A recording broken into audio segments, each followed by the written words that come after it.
Okay, Doooovid here. We are live for my Wednesday tour of my library. So, been enjoying this program. Apologize for the lack of my recent programmed Ask the Rabbis. So, I had scheduled multiple Ask the Rabbis um, and had planned to do it 2 weeks ago on the history of Hasidim Part 3, the Lubavitch Rebbe and Chabad movement, and I just didn't have it in me. It's tough to stream sometime, and going through my, God forbid, midlife crisis and, various things, and especially my narrative voice, trying to find my narrative voice. So just talking about generic scholarship as opposed to Judaism, Ask the Rabbi, even though it's my most successful programs, a little bit difficult, but definitely appreciate the people who reached out or ask or follow regularly. So hopefully this Saturday night I will be able to return with my regular scheduled Ask the Rabbi, which I've been hoping to switch to every Saturday, but you apologize for not following through on that. And just show real quick that Doooovid.com is up and running, and put the link in the chat. So I have been working on my writing. You can see all the tabs on my screen. So if anyone's watching, they can see all the tabs. I've been doing a lot of research, and I closed my blog down when I stopped streaming on when I shut down my Leechess account. So and the review Twitter site is no longer active. That they took it down. So I purchased my own webpage, Doooovid.com. So all of my essays are up here, and I'm working to continue to put out more essays. So look forward to that. I have many things in the work related to the multiple truth hypothesis. I still have my essay on self and identity theory that I streamed on. So I think we can do a separate essay on the cognitive revolution, and then from there work on to the further post-cognitive revolution theories of self.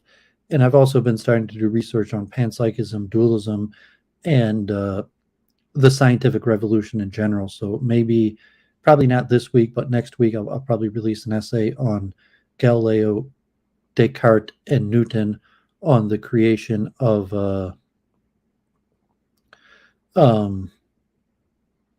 the scientific method. And from there, I'll probably go into dualism and panpsychism, because it's a interesting topical relationship of panpsychism and dualism from the scientific point of view, that there's the level of the heart problem consciousness, but there's also just the pure metaphysics of science and the laws and rules of nature, that you could have a dualistic panpsychist view of the world, not even getting to the point of human consciousness, but just for the structure of how science works. And so I'll talk about Descartes and the origin of modern physics that ironically leads to the materialistic view of the world, that Descartes had a dualistic principle, but had largely separated material science into just the material form, the mathematization that was largely completed by Newton, and then later Euler and Lagrange. I'll get more into that in the future. But then as dualism became rejected, his foundation for materialistic science is basically what we use today. So next week also is the 3D printing conference. This year it's online. Last year it was at Cobo Hall, and I streamed it. It was a good conference. This year it's focusing on women in 3D printing, so I signed up for that. It's online, so I'm not sure if how interesting that's going to be. But so there it is. There you see Doooovid.com. So I'll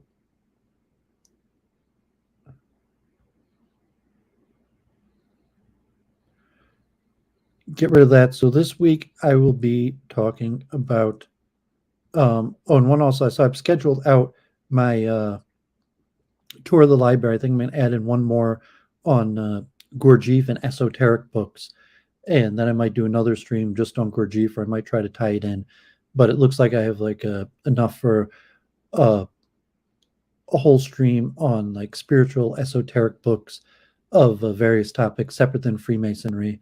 Um, and So I have a few more weeks of my Ask of the Tour My Library streamed out. This one, here in the United States, Monday was Dr. Martin Luther King Jr. Day. In the past, I've done interfaiths and various events that I've posted on my YouTube page where I was active in the interfaith community. Martin Luther King Jr. Day is a popular day for interfaith community in my history of Hasidus. Last stream, Coming to America, I mentioned Avram Yeshua Heschel, who had marched with Dr. King and left kind of the Hasidic movement, but at the same time popularized Hasidism. So, with that, let's get to the books. So I have a lot of interesting material specifically related to African American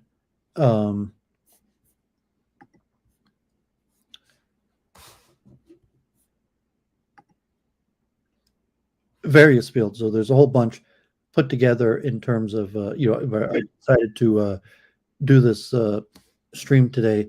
So most of these books I bought off the street, and so there's a level of what do you mean Black American, Nation of Islam, Israelite, versus like academic scholarship.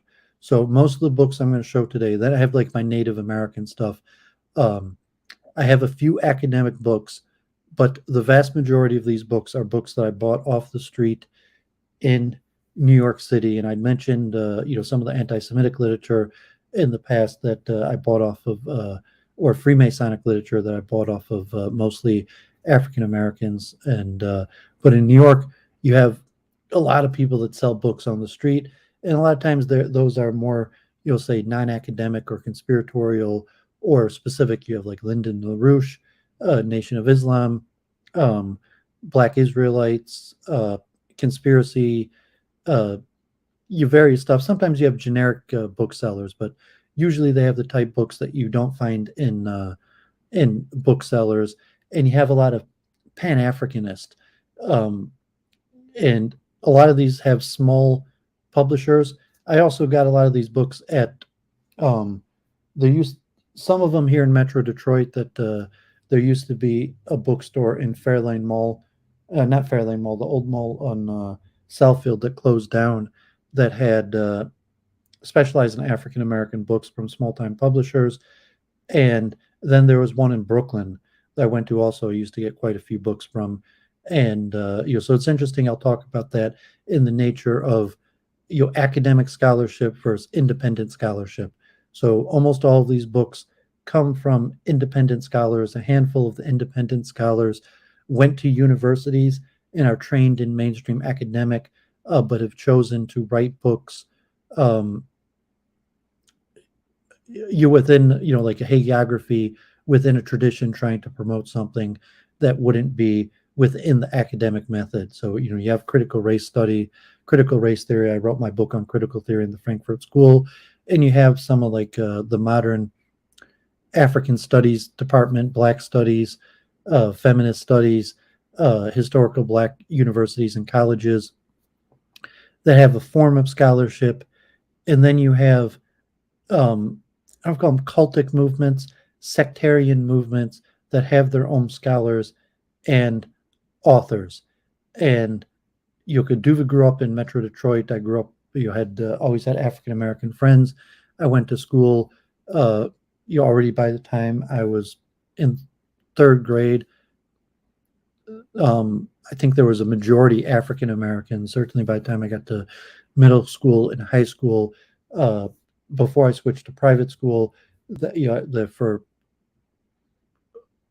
many, at least 5 years, maybe longer, I went to a public school that was majority African American. I live in a majority African American neighborhood. I'm active in Metro Detroit. And so I was always interested in the Black Israelites, Hebrew, Black Jews, and So I have a bunch of literature on that also. So let me get straight to some of the books. So I tried to divide it up by subject. So let me start with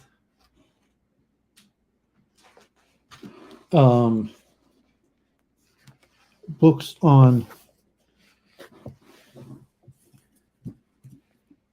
Hebrew Israelism. And there's a few different schools, and I try to put it together. And actually, some of these books are valuable because they're from small-time publishers, and they're hard to find.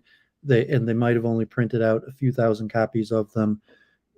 And so these books are specifically related to, I'll call,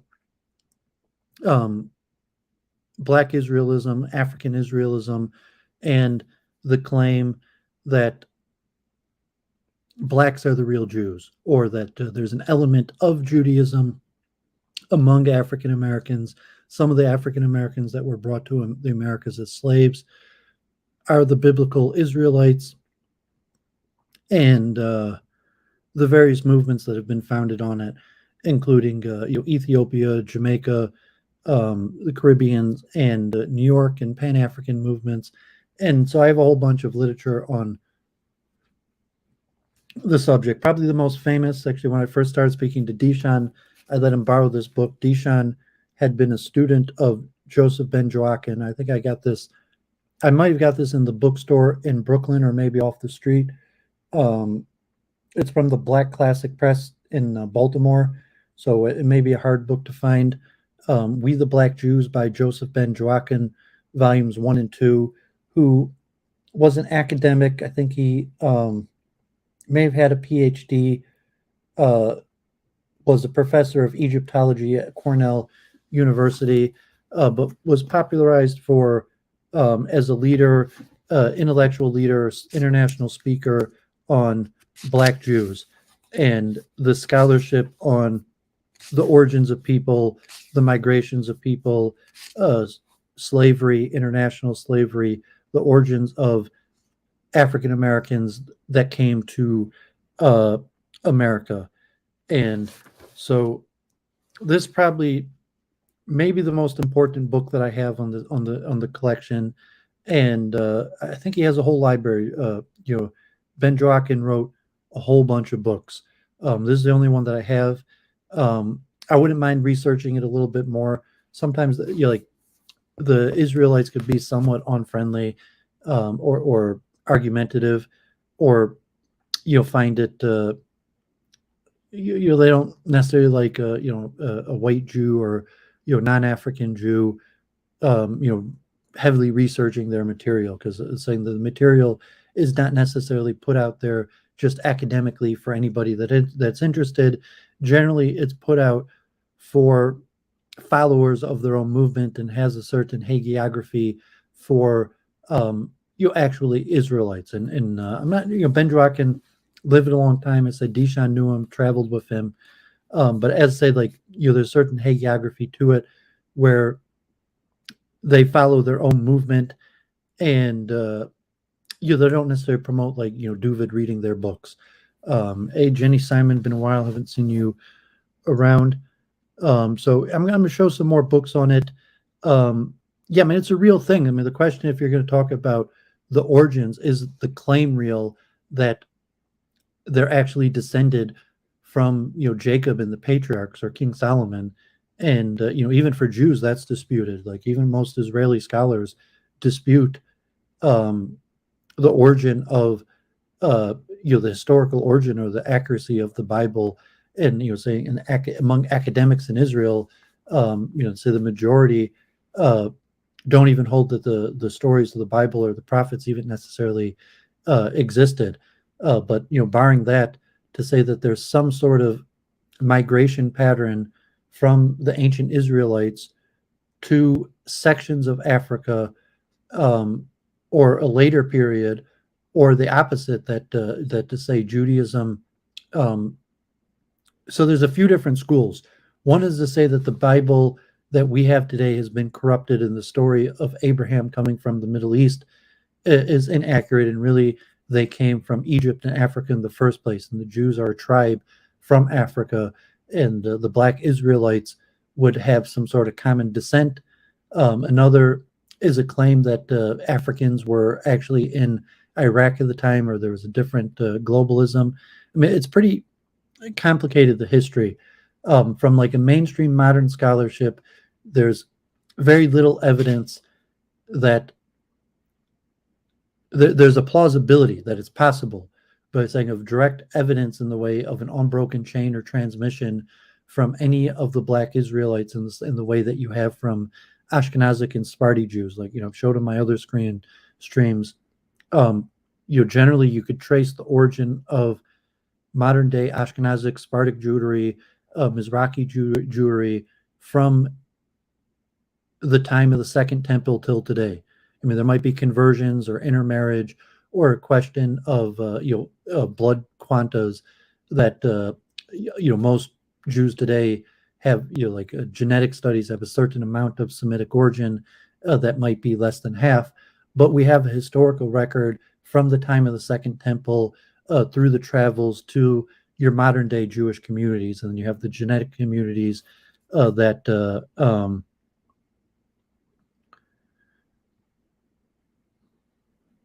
Hey Oswald, yeah, thanks for tuning in. God bless. Yeah, my mother was partners with Carl Levin at Honigman Miller Schwartz and Stone Cohn law firm. He passed away, blessed memory. Andy Levin, his nephew, lost. I knew a lot of people involved in the campaign there, but I try to stay on topic to the black Israelites.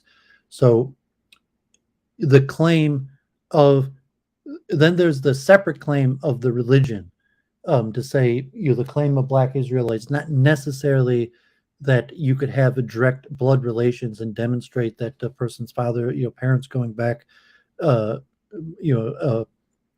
ancient times were the ancient Israelites, but the actual prophecies. And then I'll show also the claims of the African origins of the Bible, that the Bible, I'll put in the conspiracy section. So let me get through this. Jim, thanks for tuning in. So I said this is Joseph Ben-Jochannan, probably one of the most well-renowned of all the scholars on Black Israelism, and this his seminal book, but he wrote lots of books, We the Black Jews. So here are just some other books. I have a bunch of these Rasta books, and because Rastafarians were very big in Brooklyn when I lived in New York, and they used to sell literature on the street, and I bought them. The Rastafarians were more friendly than the Israelites in general. That the Israelites could be kind of attacking, like God forbid, the stolen identity or representation of the devil and various claims. The Rastafarians were much more friendly and open. So here's a book on Haile Selassie. So you mentioned, Haile Selassie was actually the emperor of Ethiopia during World War II, World War I, World War II, two battles with the Italians, leading into the communist revolution that overthrew Haile Selassie. So the Rastas claim to have some sort of Ethiopian connection, and their version of Judaism is much different. They don't necessarily believe in the same prophets or the books, the followers of King Solomon. So this is about the royal lineage of Haile Selassie and the Judaic origins of the Rastafarians and Haile Selassie dynasty. Here is the autobiography of Emperor Haile Selassie I. So this is Haile Selassie of Ethiopia, who was at war with the Italians, and became he lived from 1892 to 1937, and this is translated. And so is the builder up of I think he led war and revolution to win the independence of Ethiopia and ruled Ethiopia as a monarchy, as a proclaimed descendant of King Solomon, and Judah as a Judaic empire, and then passed it on to his son, and that fought Mussolini during World War II until the Communist Revolution and the overthrowing of the Haile Selassie monarchy in Ethiopia. And here's Volume 2, going up to 1966. Here's another related Caribbean movement. This is also the Black Classic Press, BCP, Black Power and the Garvey movement. So Marcus Garvey, I think, Jamaica and New York, and has an Israelite movement that is more in line with Black nationalism and violence and armed resistance, but also Judaic in origin. So you have Garvey movement here in Metro Detroit, and they love their guns and some form of nationalism. And actually here in Detroit, there's a little bit of an overlap between Marcus Garvey and the Nation of Islam. And I'll talk about the Nation of Islam, but that also used Judaism and the idea that blacks in the Caribbean or various places were from the ancient tribes of Israel as a rallying principle, and also had a little bit of a concept. Hey, John, missed you Monday. Thanks for tuning in. Of moving back to Africa, and kind of like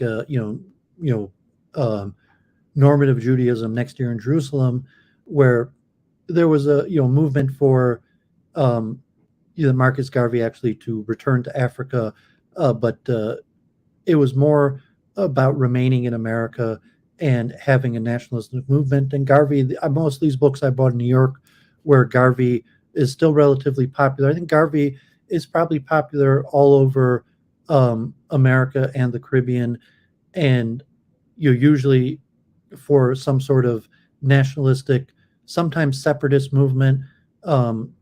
Sometimes it could be varying with active in the Democratic Party or even Republicans, but usually known for guns and self-defense and Black Power.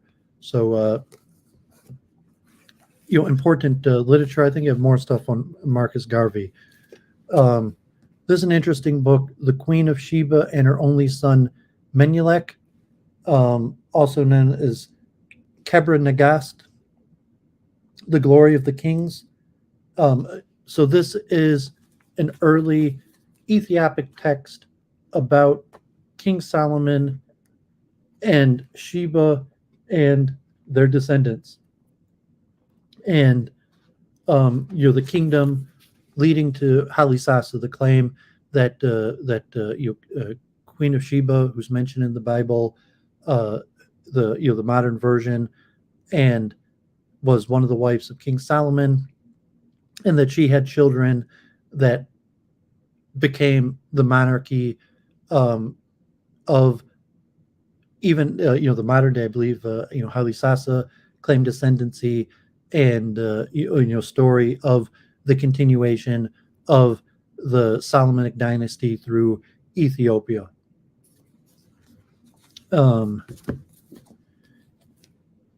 Here's another book. This one's African World Press. So this is a small printing press. This is Research Association School Times publication in Chicago. And this book may be valuable. I paid recent amount of money for them. They may have only printed a handful of books about it. The Haile Selassie books are Frontline Distribution, also out of Chicago. This one's out of New Jersey, African World Press, Garvey, Africa, Europe, and the Americas. And it's a selection of essays from Garvey. It's another. Actually, I have 2 copies of this. So I'm going to put one of these up for sale.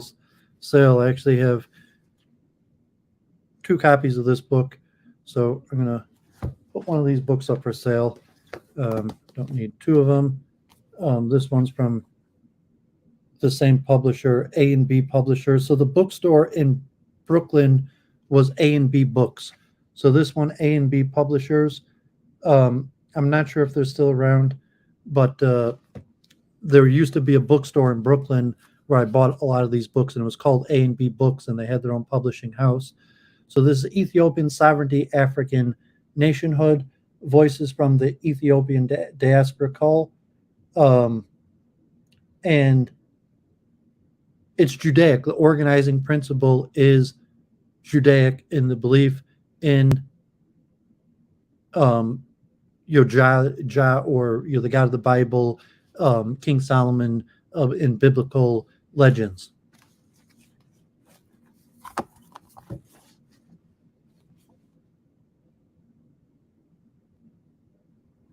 I bought these. I'm going to put back with my Bible books. These are kind of apocrypha about the later books of Moses, and they were written, I think, by a German,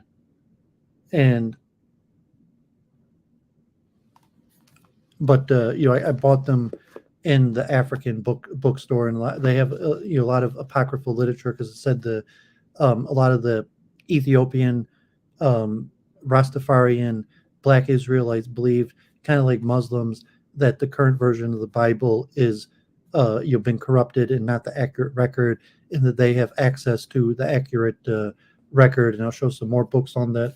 This is also an interesting book, Reggae Bloodlines in Search of Music and Culture in Jamaica. And a lot of the famous reggae stars were Judaic believers, that followers of some form of Black Israelism. And so this goes over and connected to Black Israelites actually ran and were in power in Jamaica, and took over political leadership through elections. And here's another book, Rastafari, A Way of Life. And you can see Haile Sasa and Marcus Garvey, and this kind of overview of the Rastafarian belief system. This is also Frontline Distribution out of Chicago. So these are all very interesting books. When I was in New York, I dealt with Rastafarians all the time, and so there's not that many Rastafarians in Metro Detroit. There's followers of Marcus Garvey. You're saying that there's that Marcus Garvey is really popular among all sorts of African Americans for multiple reasons. So the vast majority of African Americans are Christian, Baptist, American Methodist, but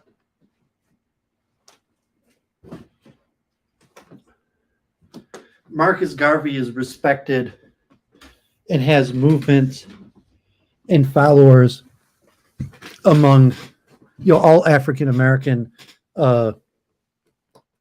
communities. But the aspect of believing that they're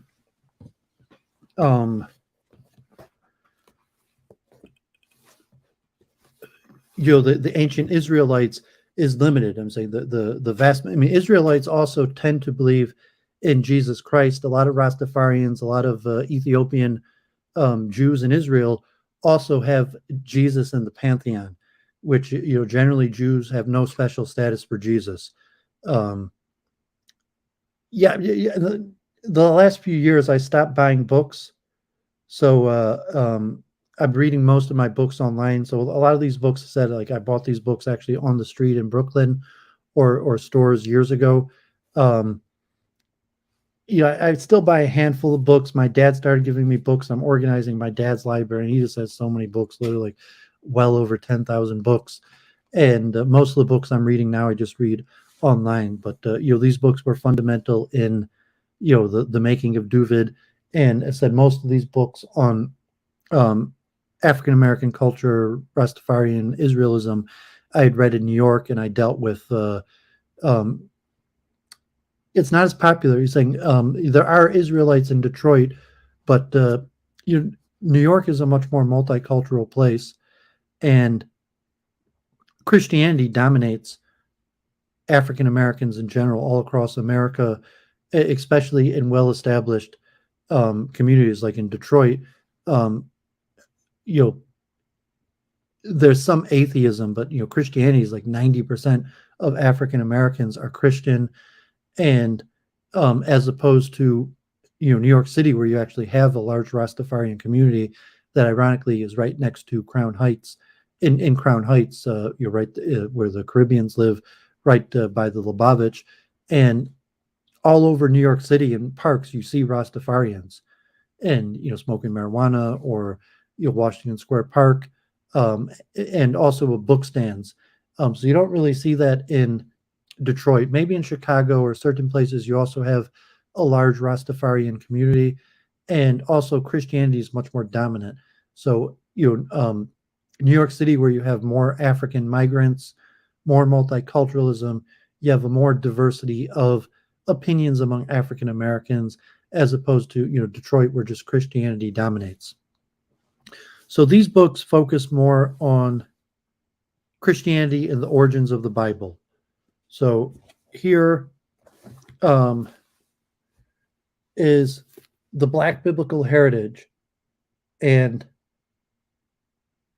this goes over so to say debunking many of the myths told about blacks from the European Christian heritage, questioning the Bible that's currently in our hands and the accuracy of the current biblical history in the West, and an alternative approach to Christianity and the Bible from a Black perspective, with aspects of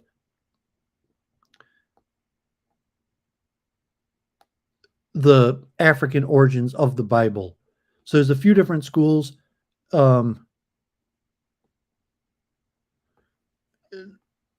If that's Anton, thanks for tuning in. Appreciate that. No, I don't plan on returning to Lee chess. I just don't have the time. It's too time consuming to play chess. Like I was doing it during COVID-19, and I got to return to my research. Chess is kind of like a kid's game, but I'm back to coaching chess, and I coach mostly African Americans, and to say most of them are Christian. But so there's a few different forms. Yeah, flip off. I figured that was you. I couldn't read the Anton. Yeah, thanks for tuning in. And if you want to reach out, you could reach out to me on media, or if you want to talk or something like that. But yeah, I just don't have enough time to play much chess anymore. I got to move on with my life. Back to my research. Although I plan to do more streams about chess psychology and the nature of expertise in studies on chess without actually playing much chess. But that'll probably be at least another month or two till I get to that, probably at least 2 months till I get back to that. So the two schools of, say, biblical criticism from Black movements is either Black Israelism and the claim that Blacks are the real Jews, or descendants of Jacob. And there's some minor schools of Black Israelism where they say blacks are just one of the descendants of the ancient tribes of Israel, although most of them claim that they're exclusively the descendants of the tribes of Israel. And Jenny, I should have just meant lockdown. I mean, when the lockdowns were busy, I was playing a lot of chess, and I basically stopped doing everything else. I stopped going anywhere, and so I really just meant the COVID-19 lockdowns. But now almost all activities are back relatively to normal. So without getting political about the virus, to just saying the lockdowns. So there's the school of the Bible as we has it in the Jewish tradition, but the claim that blacks are the real descendants of the ancient Israelites or one of the descendants, to the claim that the Bible has been corrupted and was taken from African wisdom, that the real wisdom behind the Bible came from Africa. So here's another book. This book was quite valuable. It was out of print at one point. It was worth over $100.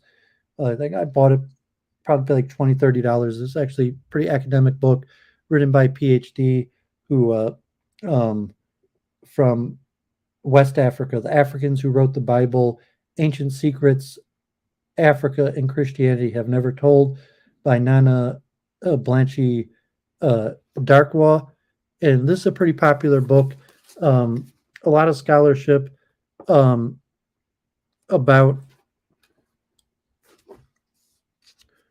the claim that the true wisdom of the Bible is African. Who was Moses, the stuff that came out of Egypt, and various stuff, going to the rise of European Judaism and the claimed corruption of European Judaism, some things about, the historical Jews. But this even has claims like the historical Jews actually came from West Africa. So interesting book.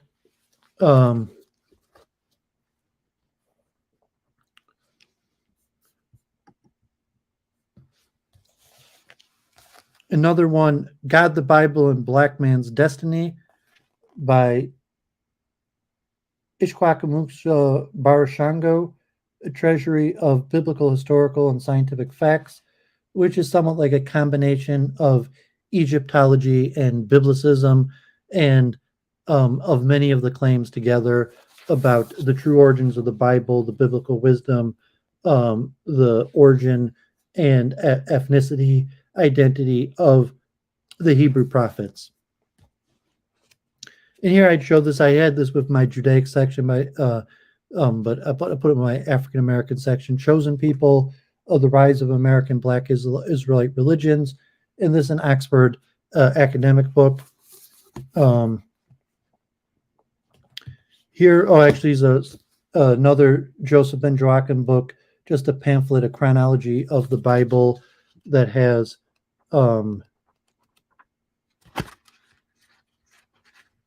just a 20-some page pamphlet on an alternative chronology of the Bible. The Black Man, Cursed or Blessed? Historical, Biblical, and Modern Perspective by Scott Bradley, talking about the questions of the identity of ancient peoples in the book of the Bible, Canaan, the Jews, the Israelites, the curse of slavery, and various elements. And here, another alternative publication, Hebrewism of West Africa. So this also is focusing on West Africa.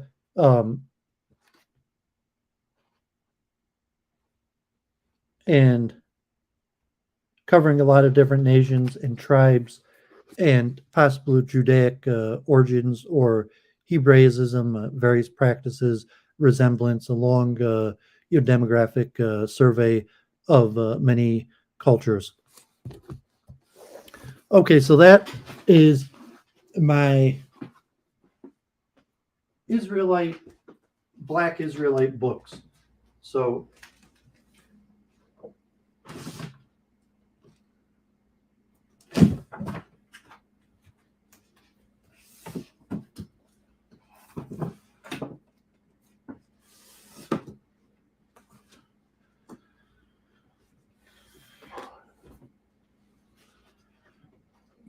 as I said, there's all sorts of books on the subject.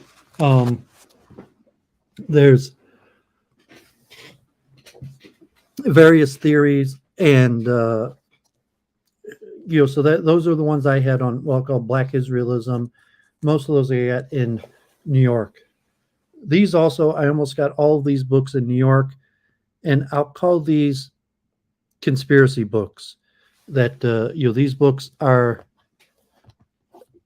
Well, I'll put in the level of conspiracy. Maybe this one should have went with the Bible, the Book of Enoch, the prophet, and this is from Richard Lawrence, and also Chicago, into the translation, but from a pro-African perspective. Here, Freemasonry, Ancient Egypt, and the Islamic Destiny.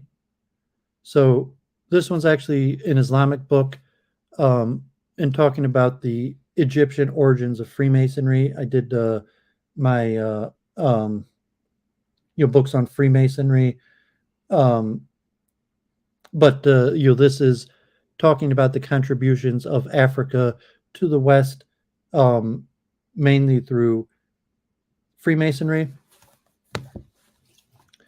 There's a lot of books like these. There were a lot of people used to sell books like these on streets in New York. Here's the African origins of electromagnetism, and the claim was that an ancient. This is an A&B publisher. The claim was that in ancient Africa, they knew about electricity. The ancient Egyptians knew the secret and had electricity. There's also claims in India that are similar, and specifically the Ankh, the Egyptian sign, as you can see here on the cover, is somehow contains the secret of electromagnetism. It's an interesting book. Some scholarship, some stuff about hieroglyphics, and it's an interesting claim. It's possible. I mean, it's Indians claim the same thing, and airships and various things mention the Veda, but I mean, relatively, electricity is not super complicated. That the ancient Egyptians could have had some form of electricity, and then it was lost. The secret was lost, and there's no direct archaeological evidence of it. But interesting book. This is The Origins of Race and Color, Martin Delaney, first published in 1879. And this is one of the first books talking about the origins of peoples coming from Africa.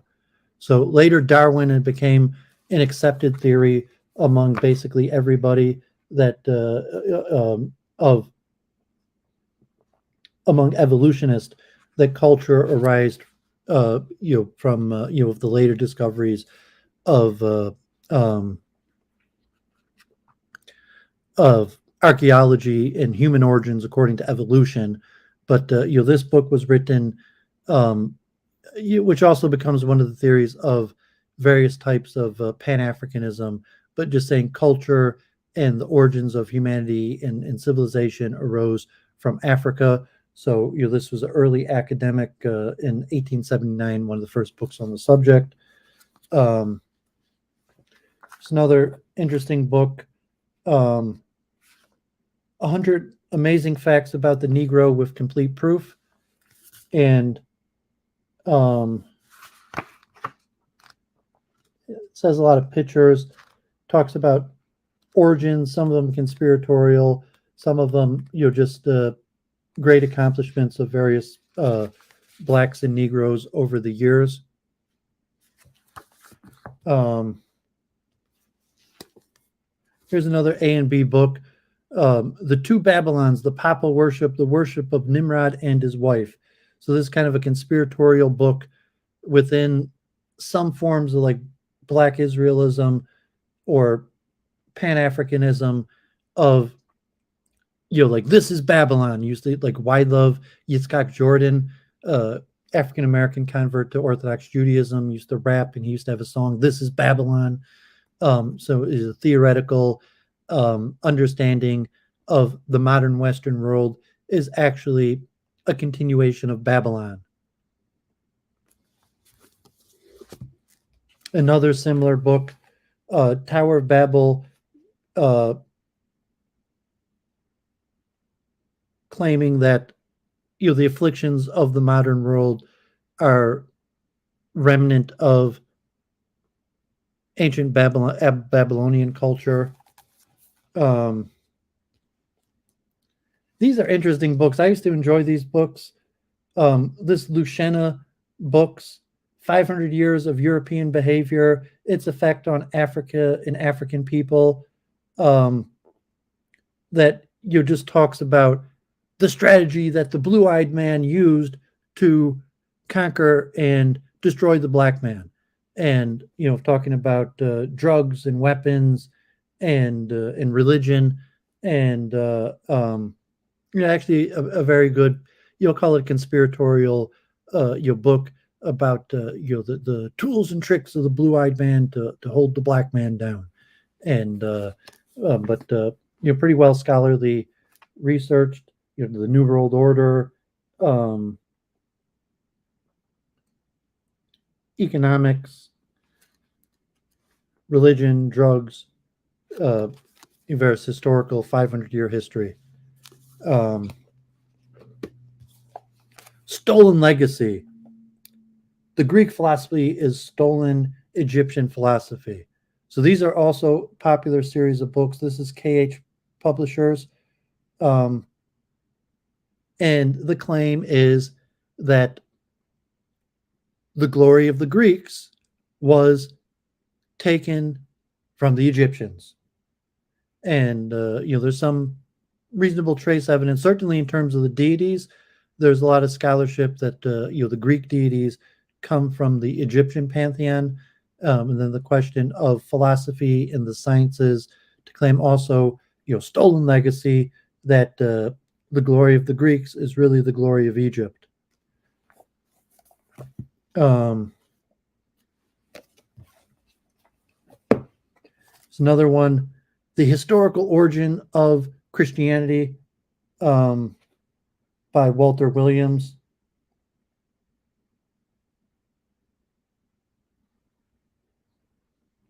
And you think actually of Adam Green, claim that Jesus Christ didn't actually exist, but Adam Green, like Judeo deception, God forbid. This claim is that the African origins of Jesus Christ, and that the stories of Jesus Christ are taken from African culture.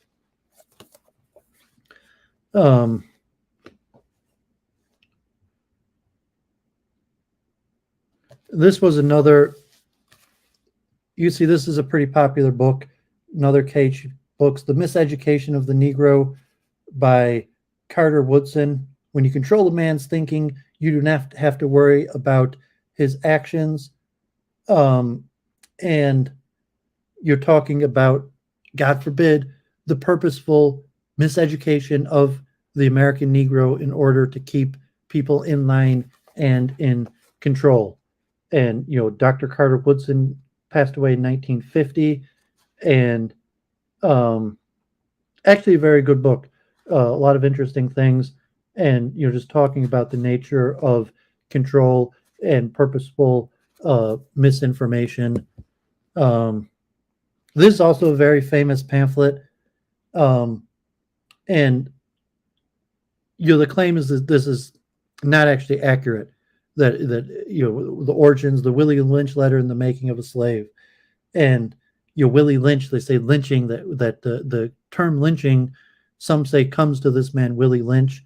Some people also accredit the Amazing Grace to Willie Lynch, the former slave master. But this is a book about slavery and how to get slaves, keep them in line from the notorious slave master Willie Lynch, and talks about whipping and the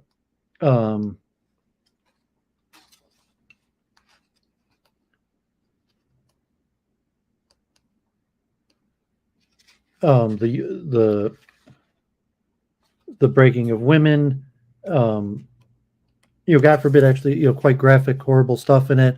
And say the origins does not believe that Willie Lynch, the character, if there even was such a man as Willie Lynch, or the various claims that like the song "Amazing Grace" that was supposedly written by a former slave master who repented on slavery, and that possibly that was Willie Lynch, or even that the word lynch comes from, God forbid, the demise of what happened to Willie Lynch. But this was a very popular book. I remember all sorts of people on the streets used to sell this book. From various forms of African Americans. Like I remember seeing this book everywhere. like, I mean, like, because I did building permits, and I'd be in the Bronx and Brooklyn and Queens and various places in Manhattan, and there were people on the street selling books everywhere, and this was one really popular one. And ironically, these are really good books. The From Niggas to Gods by Akil, and there's actually 2 volumes, and Escaping Negativity and Becoming God. And it's actually pretty relevant to Andrew Tate.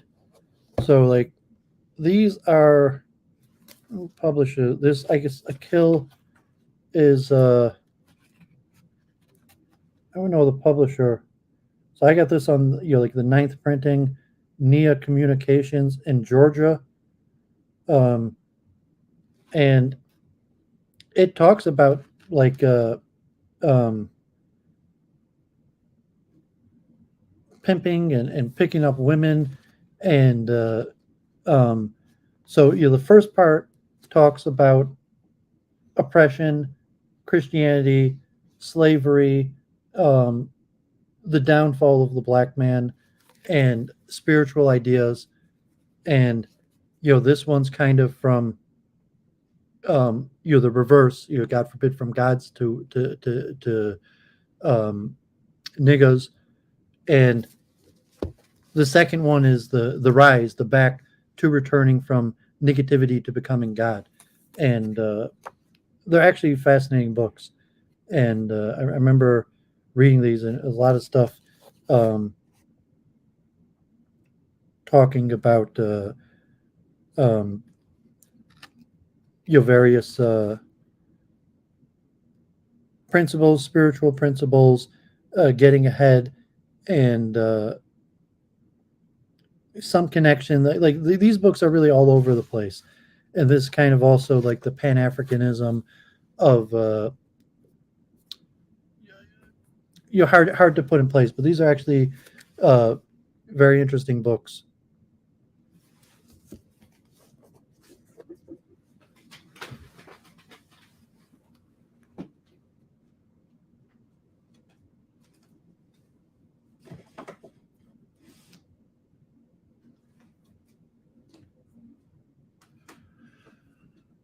Okay, so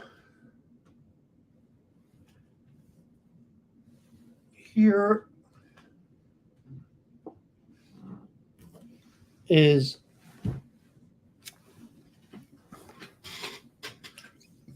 a few books also on economics. Blueprint for Black Power, Moral, Political, and Economic Imperative for the 21st Century by Amos Wilson. And this is actually a very good book. Just talking about organizational principles, economics. Wasn't written for me, but I read it. It was interesting. Very solid principles. This is a big book too. This 800-page book, and has a lot on economics, politics, ruling class. Another one, Claude Anderson, Powernamics, the National Plan to Empower Black America. There's actually self-published.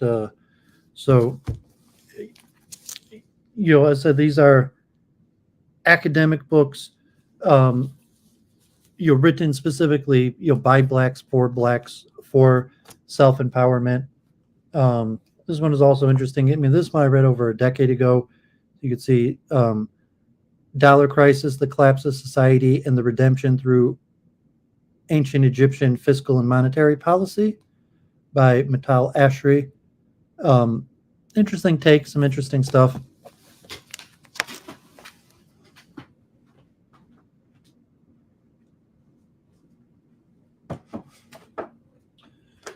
And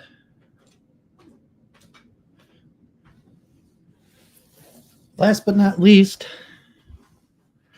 I saw these books actually became quite valuable. Like Deshaun was showing me that some of these books are like worth hundreds of dollars now. After the Kyrie Irving thing, these books got they probably weren't printed en masse, and so these are the Nation of Islam books. I used to have more. Like I actually gave them away to Nation of Islam people here in Metro Detroit, even that let them borrow and I didn't get them back. I love Message to a Black Man.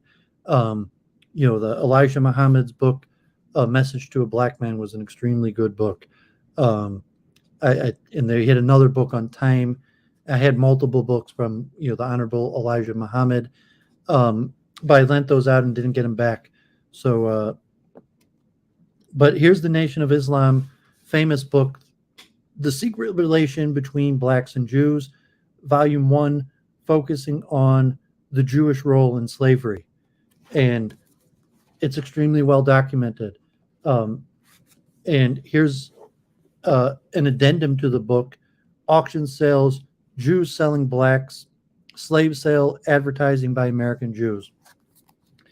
And this book is a few hundred pages, and all it is collected news clippings from Jewish slave traders. And there's hundreds of them, and they're literally, all it is auction, newspaper printings of Jewish slave traders, God forbid. Volume 2, How Jews Gain Control of the Black American Economy, a lot of it focusing in the South. And Volume 3, The Leo Frank Case, The Lynching of a Guilty Man, which, God forbid, changed my opinion on the ADL, because I looked through some of the evidence, and it appears that Leo Frank was guilty, and he tried to pin it on an innocent black man. And if you find the ADL, you see their statements, they say the opposite. The ADL says that it was a black man who did it.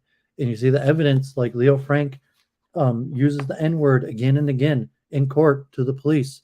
Leo Frank, God forbid, was like, "You're going to believe that N-word over me?" He said that to the police. He said that in court. He said it under testimony. So God forbid, there's a lot of research and evidence, and doesn't look good for Leo Frank. And there's substantial evidence that he was guilty, and that he tried to frame an innocent. Well, I mean, he may not have been that innocent, but you're saying the black man that he tried to frame may have been a conspirator in it, but likely was Leo Frank's crime, not the black man's crime. And so it's interesting. The ADL was formed on it, and but Leo Frank's innocence necessitates the guilt of a black man. And so that's why Nation of Islam focuses on this issue, and the pinning of Frank's crime on possibly an innocent black man. And it's as like the other book, it is mostly just evidence, newspaper clippings, court testimony, and a lot of it is like Andrew Tate, God forbid, Leo Frank's own words himself, the own court transcripts from Leo Frank himself, that saying Leo Frank was, God forbid, a horrible anti-black racist, and all that's just from Leo Frank's own words. And so it's very interesting.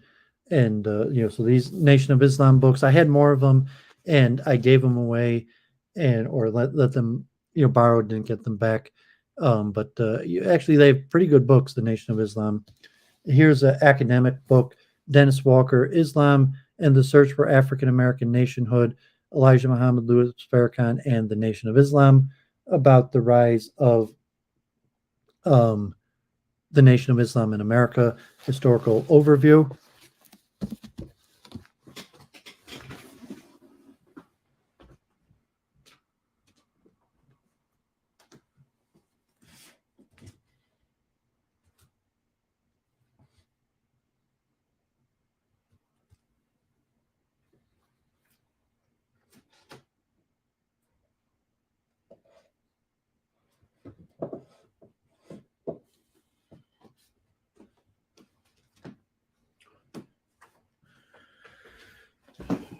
Okay, so here.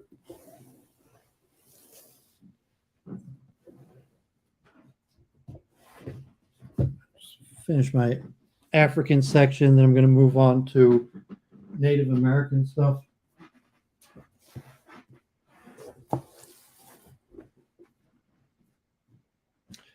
Just some thoughts, because Andrew Tate's so popular in the news story, because Doooovid remembers Andrew Tate's father, the chess master, and I think I may have even played him some speed games. As a young kid, I would have been like 10, 12, 13, and like in Chicago, Emory Tate, and he would have just been in the Skittles room playing people for a few dollars.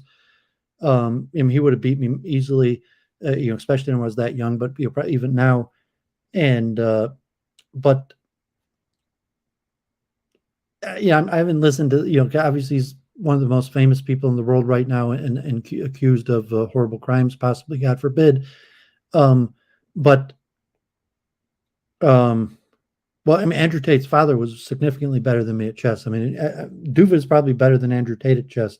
They say he's only about 1,600. Doovid's about 2,000. But hey, thanks, Jenny. But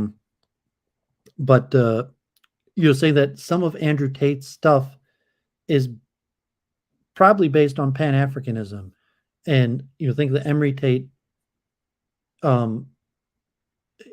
he may have been Christian to some extent, but he was probably involved in some Pan-African stuff, and something, God forbid, kind of like pimping. Pimping ain't easy, and God forbid, American pimping was somewhat also created by Pan-Africanism culture and some of that aspect. So there's different aspects of the various aspects, but Nation of Islam, Black Israelites, Garvey, generally preach straight biblical morality of marriage against extramarital relations, but there's also a certain element of Pan-Africanism that is the origins of pimping, and say that Andrew Tate might be exemplary of that. So just an interesting thought.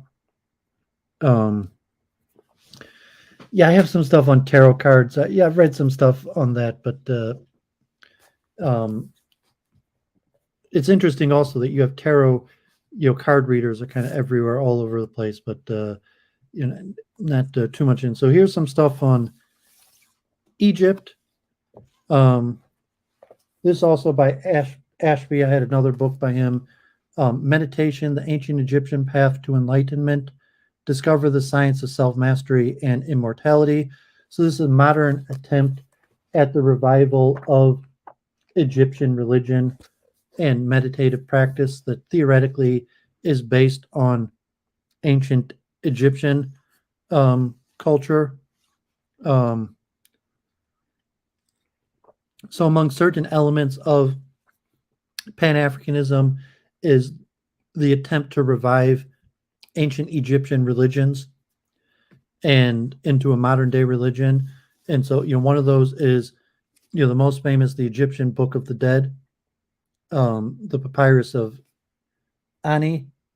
And so here is a A&B bookstore, modern day translation of the Book of the Dead in terms of trying to make it relevant to some sort of modern day Pan-African movement. And another one, John Rush, The 12 Gates, a spiritual passage through the Egyptian books of the dead. That would be, another attempt at some sort of revival of Egyptian culture for modern day America. Both of these coming out in Brooklyn. I'd been streaming with that guy in London who was into some of the Pan-African stuff and talked with them about it. But there was a lot of also kind of like, what's Doooovid here? Like, we don't want some, non-African scholar, in on this or talking about this stuff.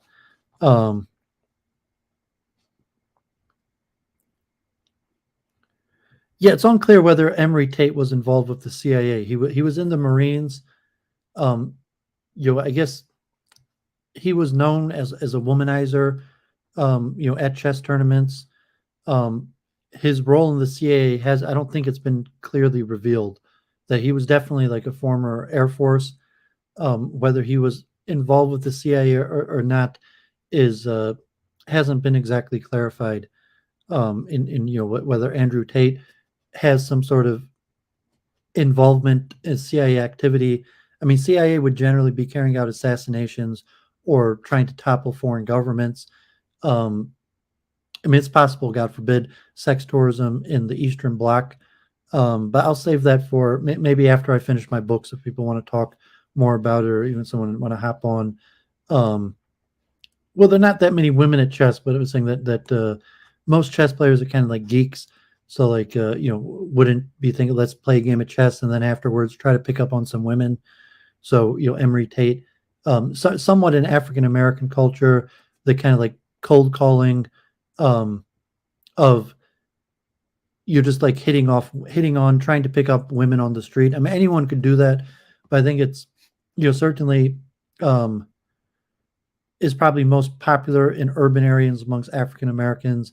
And you a lot of times, like, you wouldn't even know the phenomenon. Doooovid's a nice urban boy who, God willing, will find my wife and has no interest in extramarital relations. So, conceptually to, just like see some woman on the street and to try to pick her up and take her back to your place, saying that wouldn't be that common at a chess tournament. But if the Emory Tate, especially among strong players who would be more geeky, intellectual.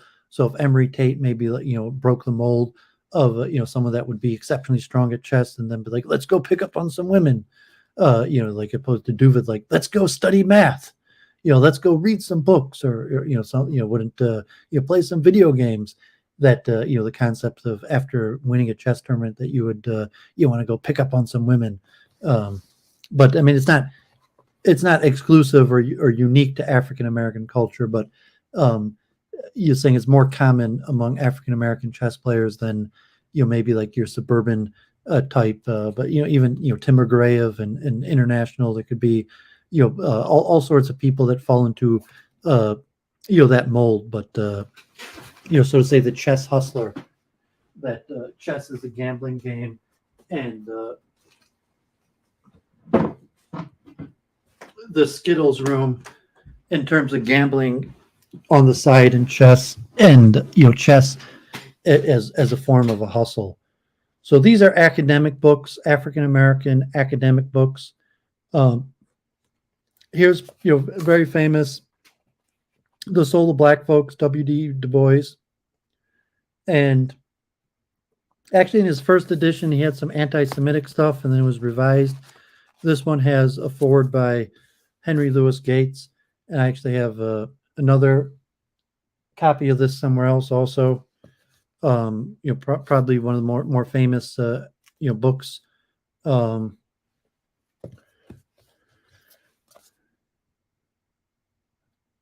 This one was semi-academic, but I think I also got it at A&B Bookstore. Negative Ethnicity from Bias to Genocide, just focusing on the nature of bigotry and I have a paper clip in here. Let's see. A while since I looked at these. Here was one, Religions and the Lives of African Americans, Social, Psychological, and Health Perspectives. Academic book. Academically, you find a lot about health disparities. These books I didn't have a chance to read.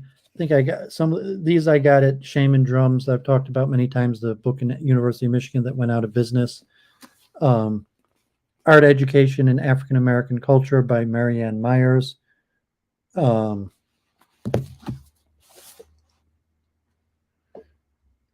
Here, Shaping a New Africa, Abdullah Muhammad.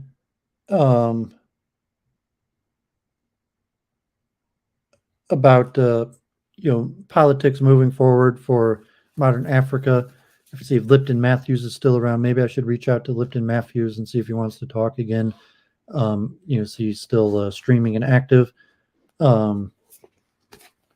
African Politics Tom Young readings, collected Oxford book, collected essays, and Ulf Fanner's Soulside, Inquiries into Ghetto Culture and Community, another Shaman Drums book by University of Chicago. Didn't have a chance to read these.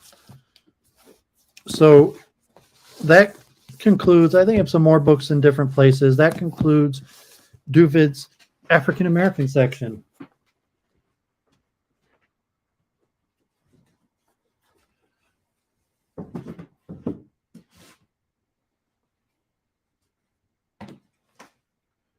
So I have, some books on Native American culture, and I'll group these together because I don't have so many books on the topic, and God forbid, Doooovid is like Elizabeth Warren. I was always told that I was part Cherokee, and my brother just had a DNA test, and it didn't show any Native American blood. God forbid, although we went to our family graveyard, and there's an official marker of the Trail of Tears in our family legend. Saw the grave of my grandfather's great grandmother, who we thought was Native American, although it's unclear. We thought was Cherokee, and the Trail of Tears marker there. But my brother's recent genetic test did not show any Native American blood. God forbid. But so have to reassess my identity if it turns out, in fact, Doooovid does not have Native American blood in me. But it was always a topic that interested me. I have some academic books, and I have some, generic books. So here, I think I have some more of these books on another shelf of big books, but they're too hard to get out. So here's just like a book I think I got Barnes and Noble's, The Hidden Life of the Ancient Maya, Revelation from a Mysterious World. Just like a Borders bargain book on another one, National Geographic, Indian Nations of North America. Interesting books. I also like the teaching company has books, a few courses on the subject that I listen to. I'm not sure. Like, it's still like our family legend. I mean, we went to the graveyard. There's a reasonably likely I have some Native American blood. There's even a marker. Our family graveyard in Missouri. There's a marker like right there about the Trail of Tears, but the DNA test did not show up any. My brother's DNA test. So it could be he got a cheap one or whatever. Look more into it. But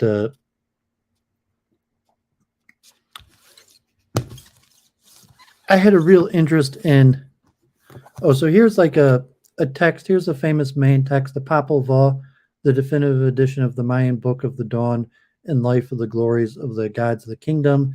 And this is like an ancient Mayan text that has various religious stuff people call comparable to the Book of the Dead, translation and commentary. I was really into the Mayan Calendar 2012, trying to understand it. So here's a book, How to Practice Mayan Astrology, the Tsukan Calendar and Your Life Plan. It's a pretty good book. Bruce Schofield and Orr. And I had bought these books like in 2010 and 11 before the 2012. It was interesting. The Mayan calendar is very interesting. Here's another one, the Mayan Code, Time Acceleration and Awakening in the World Mind, by Barbara Handclough. This was also very interesting, talking about like the progressions of like dispensationalism according to the Mayan calendar, where things speed up, and in relations to the progressions of development in the world, supposedly leading up to the 2012 transformation. And here was the Mayan Calendar and Transformation of Consciousness by Carl Johan Kalaman. All these were very interesting books. like 2012, if there was some sort of great transformation, maybe, but the idea of like time and events accelerating as predicted by ancient Mayan prophecies and the calendar ending in 2012. So I actually bought quite a few books on it. Here's one on Cherokee astrology, ancient medicine, and the stars, and reincarnation beliefs of North American Indians, a survey of various North American Indian tribes and their various beliefs in reincarnation. And another one by Kellerman, the Mayan Calendar, solving the greatest mystery of our time.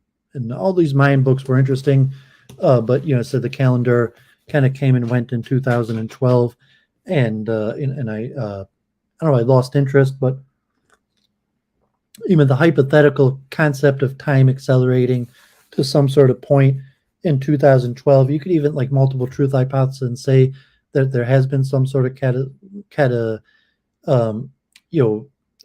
spiritual change in the cosmos that happened in 2012. But I remember, getting a whole bunch of books and reading about it at the time.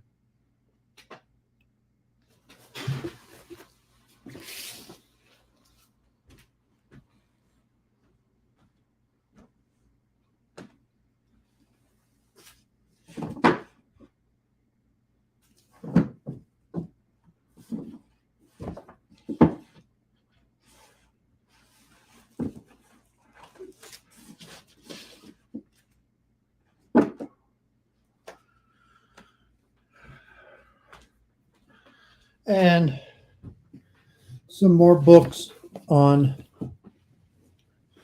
Native American stuff. Here's Tough the Earth by McClellan, a self-portrait of American existence. My dad gave me this one recently.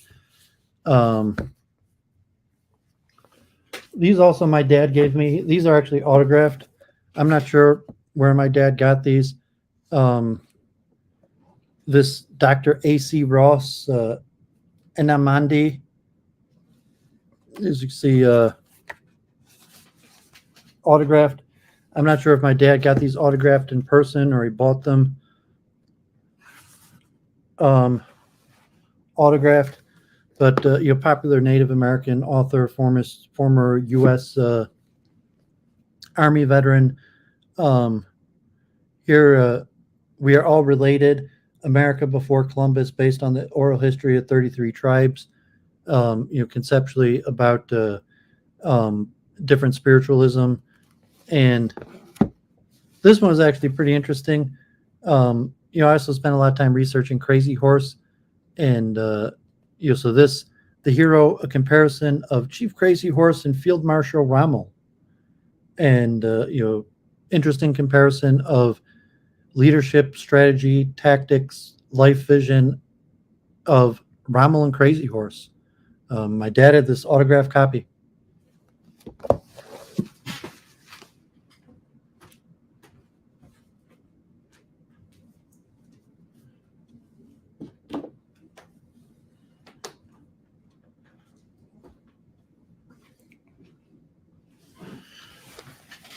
Here, the Cherokee Full Circle, a practical guide to ceremonies and traditions by Garrett.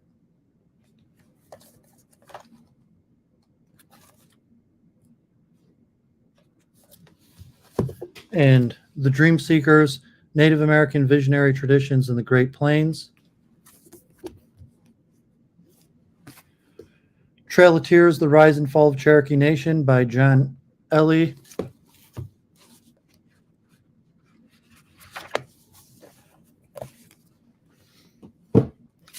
I'm going to put this with my linguistic books, but I'll show here the Cherokee Sillery, writing into people's perseverance about the Cherokee language. Here, Hymns, Myths, and Sacred Formulas of the Cherokee. So Doooovid thought I had Cherokee blood in me, so that's why I put research into what does it mean to be Cherokee, what do we know about Cherokeeism, like if I did have Cherokee blood, if I had the right of return to the Oklahoma nation. So, and I showed this one in politics. This one I did an assignment, University of Michigan, Blood, Politics, Race, Culture, and the Identity in Cherokee Nation of Oklahoma, about blood quantum and law in the various Indian tribes, specifically the Oklahoma Reservation.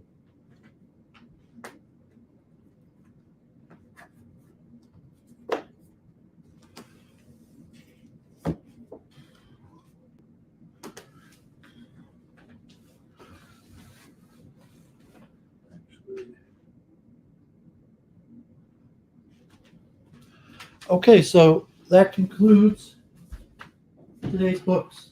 So maybe I'll put the link in the chat. I guess it doesn't have to be a super long show today. So if anyone wants to pop in and say something, preferably on topic. I don't want to get it too off topic. And I did the wrong stream. I'm gonna have to fix this. God forbid.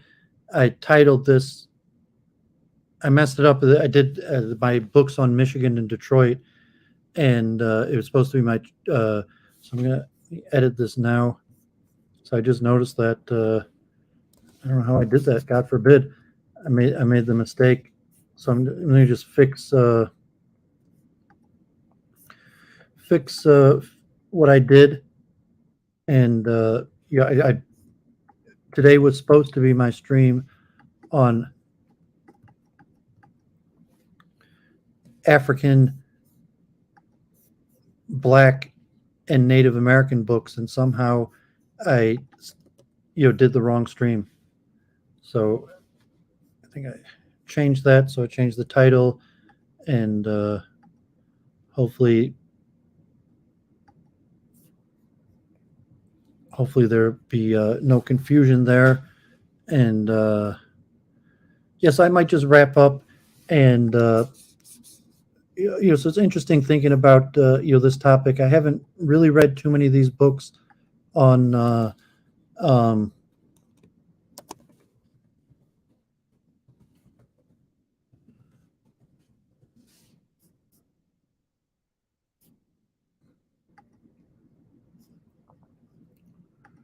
I haven't really read too many of these books on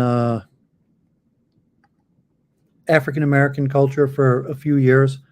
So it was, like in New York, Jean Louis Bourgeois. Haven't thought about him for a long time, but he was actually a blue-eyed man whose father was on the board of directors of the New York Museum of Arts, and was head of the primitivism section of Native American, of African culture at and he had lived in Africa for years, and he was a bibliophile. But I stopped reading these books. Like I said, a lot of these books also I bought off the street in New York. So that I was buying these streets specifically straight off of the street in New York. There was one bookstore in Metro Detroit that closed down that specialized. There's probably a few others. And, then I got into Hinduism. And, like most chess players are Christian. Most African Americans, interfaith, are all Christians. So there wasn't that much of an interest in it. So, I kind of fell out of doing it. So we got John Wolf from Mobtalk here. You there, John? Yes, I want to talk about 2012, because that was a special year, and that was a year of mass awareness. If you remember the Ron Paul movement, there was just a lot of awareness, and there was a lot of people who it was just a special year. So when you said 2012, what did you notice about it? Well, I mean, leading into 2012, I mean, obviously that was the year that was the end of the Mayan calendar.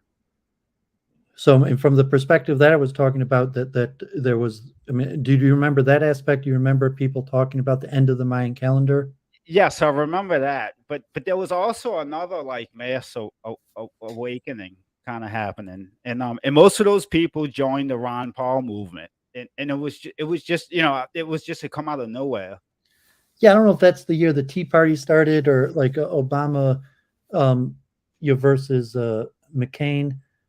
Um,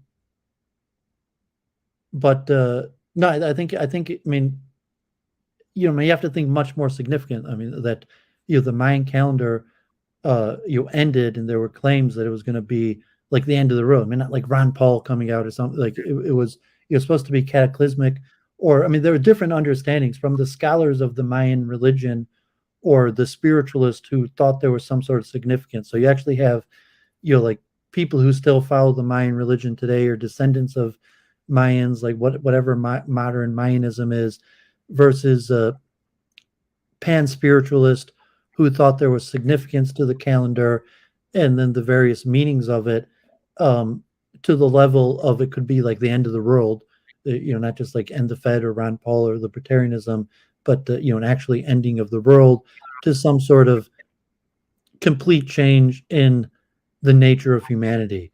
And you could be like rise of the internet was already big, social media, like Facebook and various things started popping up. uh, the Mayan calendar itself, I didn't prepare any graphics on it. I used to have graphics, but it had an acceleration of progress where there were epochs of society where each phase of advancements occurred faster and faster, so that exponentially by the time you're reaching like the 21st century, that as many advancements that were being made in the last 100 years you were being made in 10 years. And there's supposed to like this exponential progression point to 2012, and after that point there would be like no more progress, or it'd enter in a new era, possibly like a new world order, or things like that. So I mean like the end of the Mayan calendar was like a news story. Everyone knew about it. Like I mean, if you're like 2011, 2010, like mainstream newspapers, news were talking about the end of the Mayan calendar, and the different level to the significance. So I actually went in to like investigate how the calendar worked, the multiple calendar system. What did it mean that the calendar ended? And um, I mean, you just connected it to like Ron Paul or something. That's it. Well, no, what I meant to say is there was a mass awareness. It was like a mass awakening of young Americans.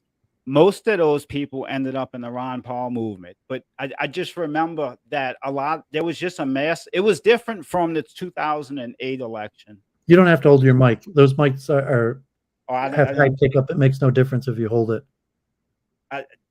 There was just a difference between the voting crowd in 2008 and 2012, and young people, and just from studying it on in social media point of view, I just noticed 2012 it was almost like a mass awakening, and it may have had more to do with the fact that Obama was in office for 4 years and no big change had happened, and everyone was wanting this big change, and it seemed like there was a mass awakening of Yeah, like people. globalism, a new world order of multiculturalism, where like Obama was president, African American president, 4 years, he got reelected, and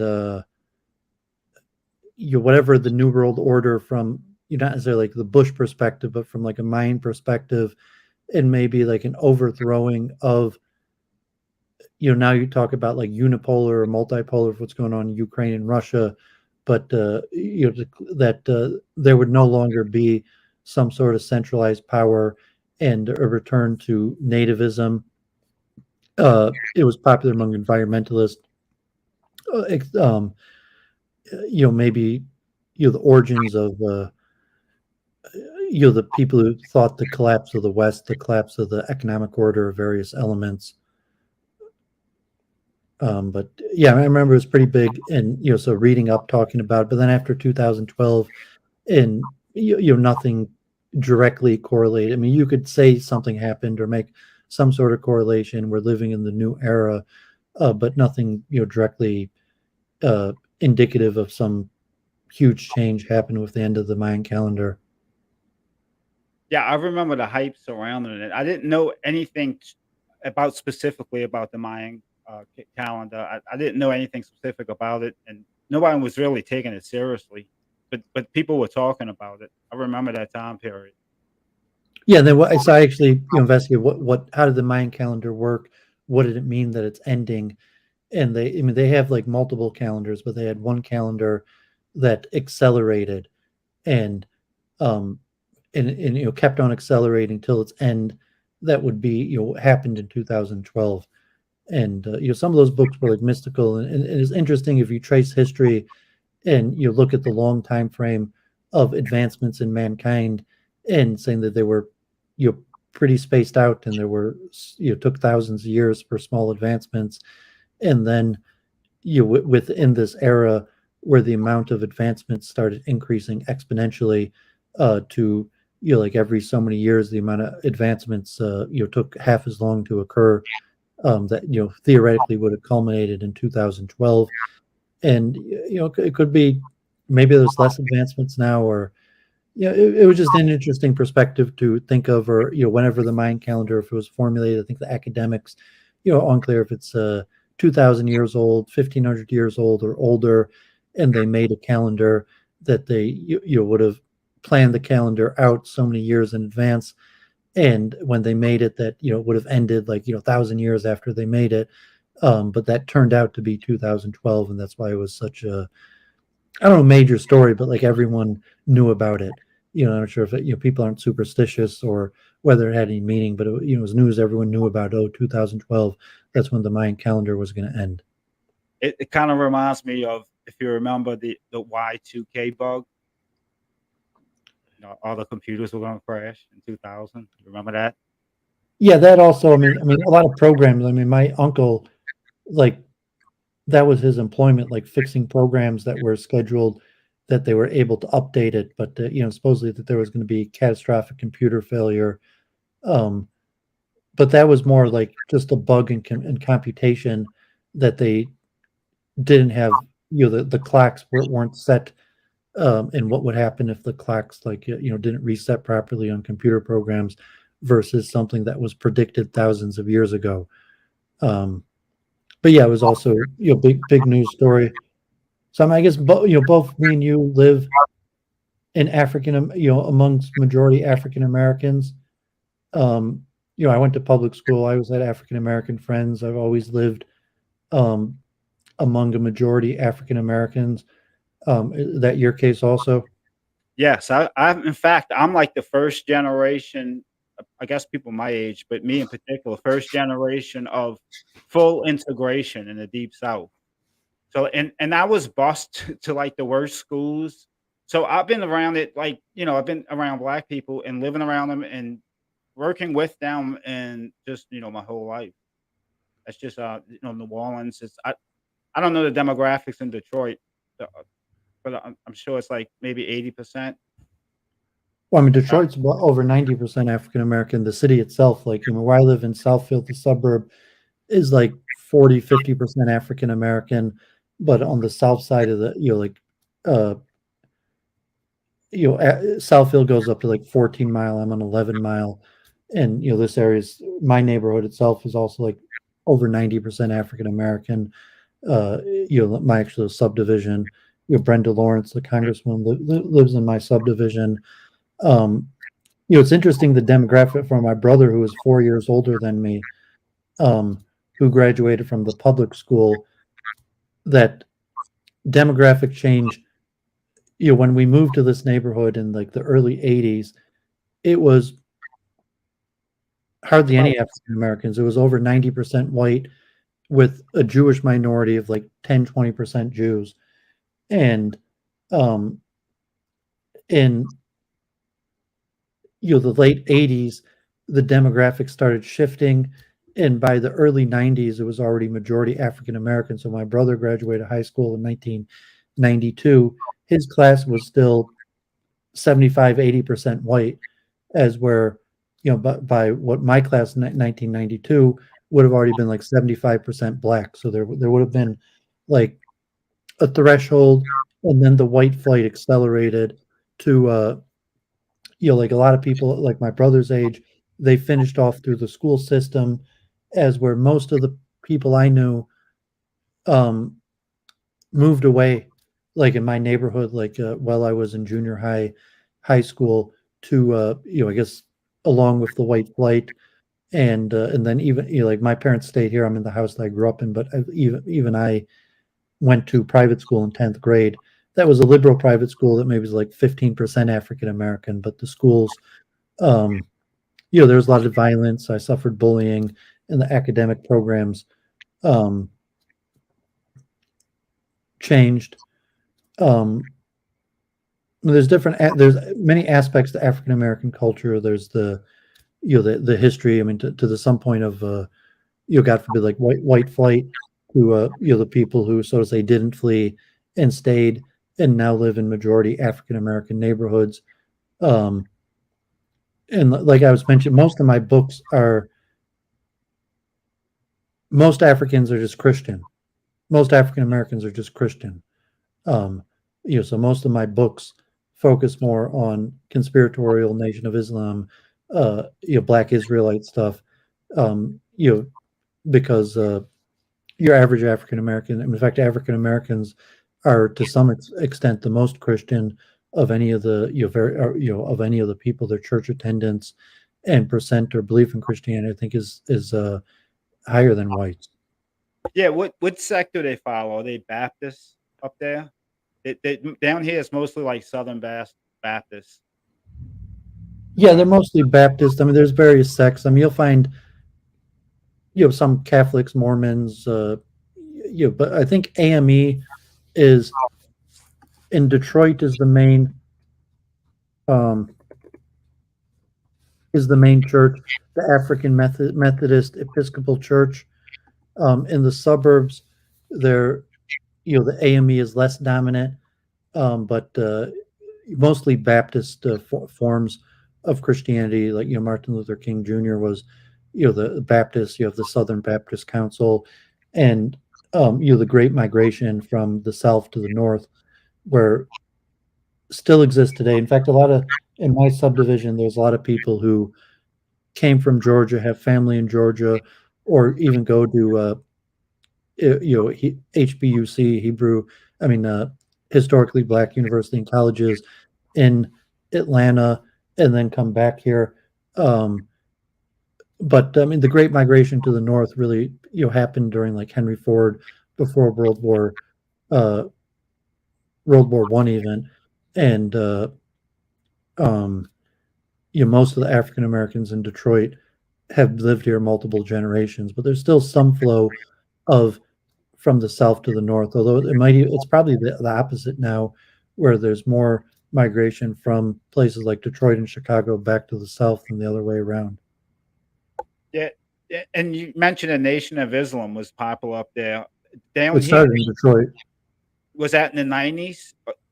I mean, it started like the 30s or 40s with like the Elijah Muhammad, and like before him the Fard Muhammad and Malcolm X started in Detroit, and then I think it might have been Louis Farrakhan who moved the headquarters to Chicago. But I mean, Nation of Islam was headquartered in Detroit for decades, and then moved to Chicago already like 40 years ago. So like, I mean, Malcolm X was assassinated. It was the late 60s, or I think, and maybe already in the 1970s, Nation of Islam moved from Detroit to Chicago. But Detroit may even be the second largest contingency of Nation of Islam. Louis Farrakhan comes, usually yearly, and there's a huge conference. Tens of thousands of people come. Louis Farrakhan's still kind of semi-widely respected in Detroit, and I like him. Yeah, actually, I mean, I've generally have pretty good experience with Nation of Islam, because they have a pretty disciplined lifestyle, and usually they kind of like like reading books, or argue about the Bible and stuff. So I mean, they have, like, God forbid, known for anti-Semitism, but usually have generally friendly relations with Nation of Islam. But even Nation of Islam, there's probably more mainstream Black Islam in Detroit, the Nation of Islam.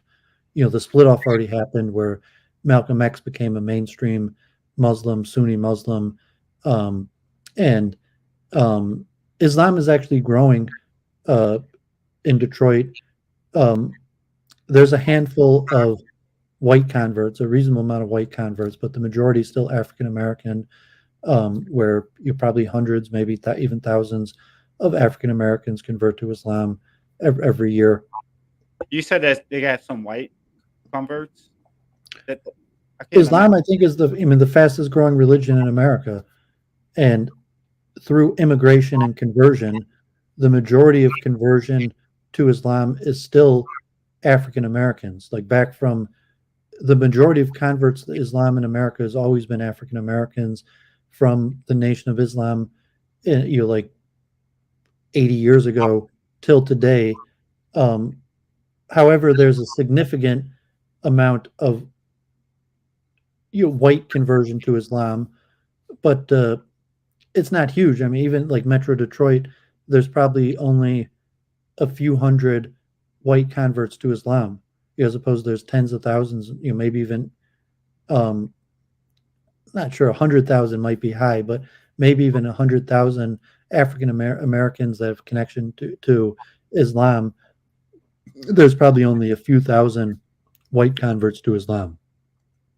Yeah, they had a small presence down here in the early 90s. But for the most part, the only Black power group that they had was the Black Panthers, and that was in the late 60s. And they had a big shootout between the Panthers and the police. And the guy who started the shootout was like some plant from another state. But and then that was it. It was over with. So we never had that down here in New Orleans. You never had that kind of like Black militant type following. Where the Garvey and Israelites, I mentioned that, I didn't cover the Black Panthers, but they have Black Panthers here in Detroit, and a lot of them also are Israelite or Judeo connected. But Garvey and a lot of the Black nationalist movements were Judaic in concept and organizing principle, where they consider themselves Israelites or follow some sort of Israelite version of Christianity. Because most Israelites are Christian, that they still believe in the New Testament and Jesus, as opposed to Jews almost universally reject Jesus in the New Testament. But as I covered, Garvey's pretty popular all across America, and there's various levels of the Judeo concept within the nationalist movements. Yeah. So that's interesting, because in New York City, so you think that may be like the connection with Blacks who are into Freemasonry because of that Judeo connection kind of within the Black Power movement? There's overlap, but no, not necessarily. I sort of estimate there's about 1.5 million Black Israelites in America, 1.5 million to 2 million Black Israelites in America. And, that's across basically every major city, but, largest contingency in New York. But, that there's thousands, tens of thousands of Black Israelites in basically every major urban center in America. Masonry predates. So, there were Black Freemasons going back before America, in even the slave trade, the role of Freemasonry, the slave trade, or Black Freemasons, possibly even in Africa. Some of the slave traders were Freemasons, as opposed to Hebrew Israelism really only arises about 100 years ago. So there's not necessarily an overlap. There may be because they're not like the guys on the street corner, the guys who aren't Freemasons, but they dress like they are, and they're trying to sell you the books or whatnot. That's what I was, well, as I said, there's all sorts. So in New York City, there were also, like, the majority of people who sell books on street corners are Black in New York. There's, I would say 75% of street booksellers in New York are Black. There's other booksellers also, and there's a whole bunch. Like, so there's Nation of Islam, there's Rastas, there's Black Israelites, there's conspiracists, there's Pan-Africanism, and there's various schools of Pan-Africanism. There's I mentioned in the there's two schools of Black Israelism. There's one that take the Bible as is and say, the Bible, the King James, or the is largely correct, but the identity of the Jewish people is Africans. And then there's the Bible has been corrupted, and the origins of the Bible is African culture. And then there's different schools among those, where you have the Egyptians, and then you have different Pan-Africanists. And New York, they might be regional. So I don't know if in New Orleans, New Orleans, you probably also have a lot of Haitians, and they might have their own, probably mixed with like voodoo or Lambi or whatever the the Haitian native religion is that's mixed with Christianity. And I don't think the Haitians are that much Israelism. They might be. I think it's actually voodoo is be like pejorative, but is there a lot of Haitians where you live? There's a small percentage. Well, yeah, there's a lot. I guess there's a lot. There's not too many Haitians in Metro Detroit. New York, there's a whole bunch of Haitians, but in Detroit, there's relatively few Haitians. I was just guessing because you're on the southern coast there that there might be a lot of Haitians, but. I didn't have any books on their stuff.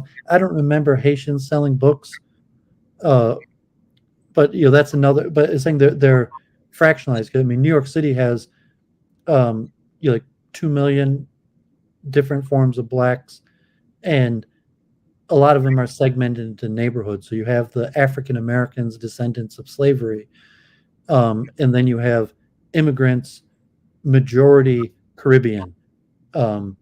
Like I said, Jamaicans, Haitians, the other Caribbean islands that are African. Then you actually have African immigrants, and they live in different regional places to what they call the ghettos, which are mostly African Americans, descendants of slaves, God forbid. And so the various movements center from different places, and the vast majority of African Americans, descendants of slaves, are Christian. And then you have Freemasonry is popular among the Christian element, and there could be a conspiratorial element within Freemasonry, but it's not necessarily anti-Christian. And a lot of the Freemasonic within Christianity remain Christian. Then you also have the Freemason among African Americans, the Templars or Shriners might be more popular than Freemasonry in general. And so there's overlap. And so if you're an African American who leaves Christianity, you might try a whole bunch of different things. You might try Pan-African movements and Freemasonry, Shriners, Templars, Egyptology, Islam. Too, if you're an immigrant, and if you're Jamaican or Rasta or Haitian, that you're probably basically sticking with your familiar your traditions. Is there any particular sect that you're attracted to when it comes to and of all the research you've done, with all the books you have, different African cultures, African American cultures, and whatnot, is there any one particular one that stands out?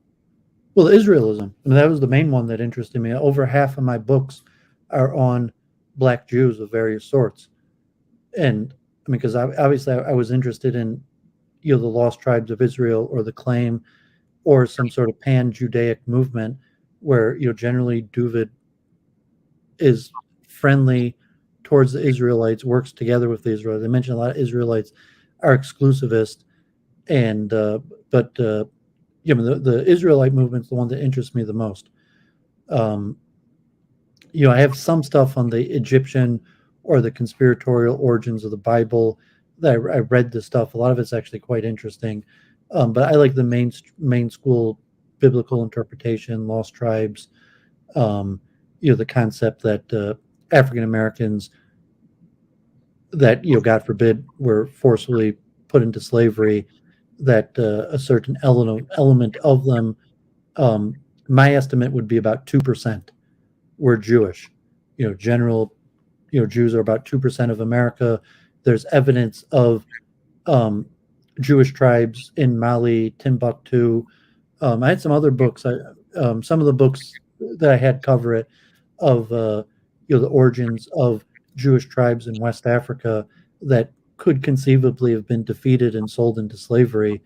And so if you put an estimate, there's also some linguistic records where you have names of slaves, where you have the names of the slaves before they God forbid, were renamed and their their original names were exchanged for slave names, where a certain percentage of them are Hebraic in origin, but that would likely only be like about 2%.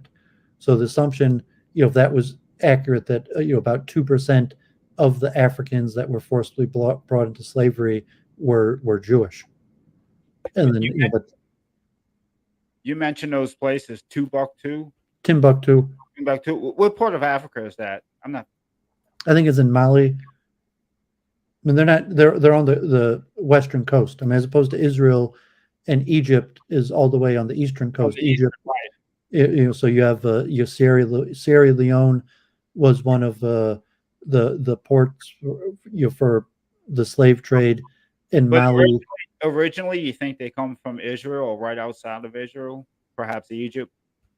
I mean, Timbuktu had some sort of Judaic, whether they were actually the lost tribes of Israel, but they had some sort of Judaic tribe there, for hundreds of years, from like 1200 to 1500.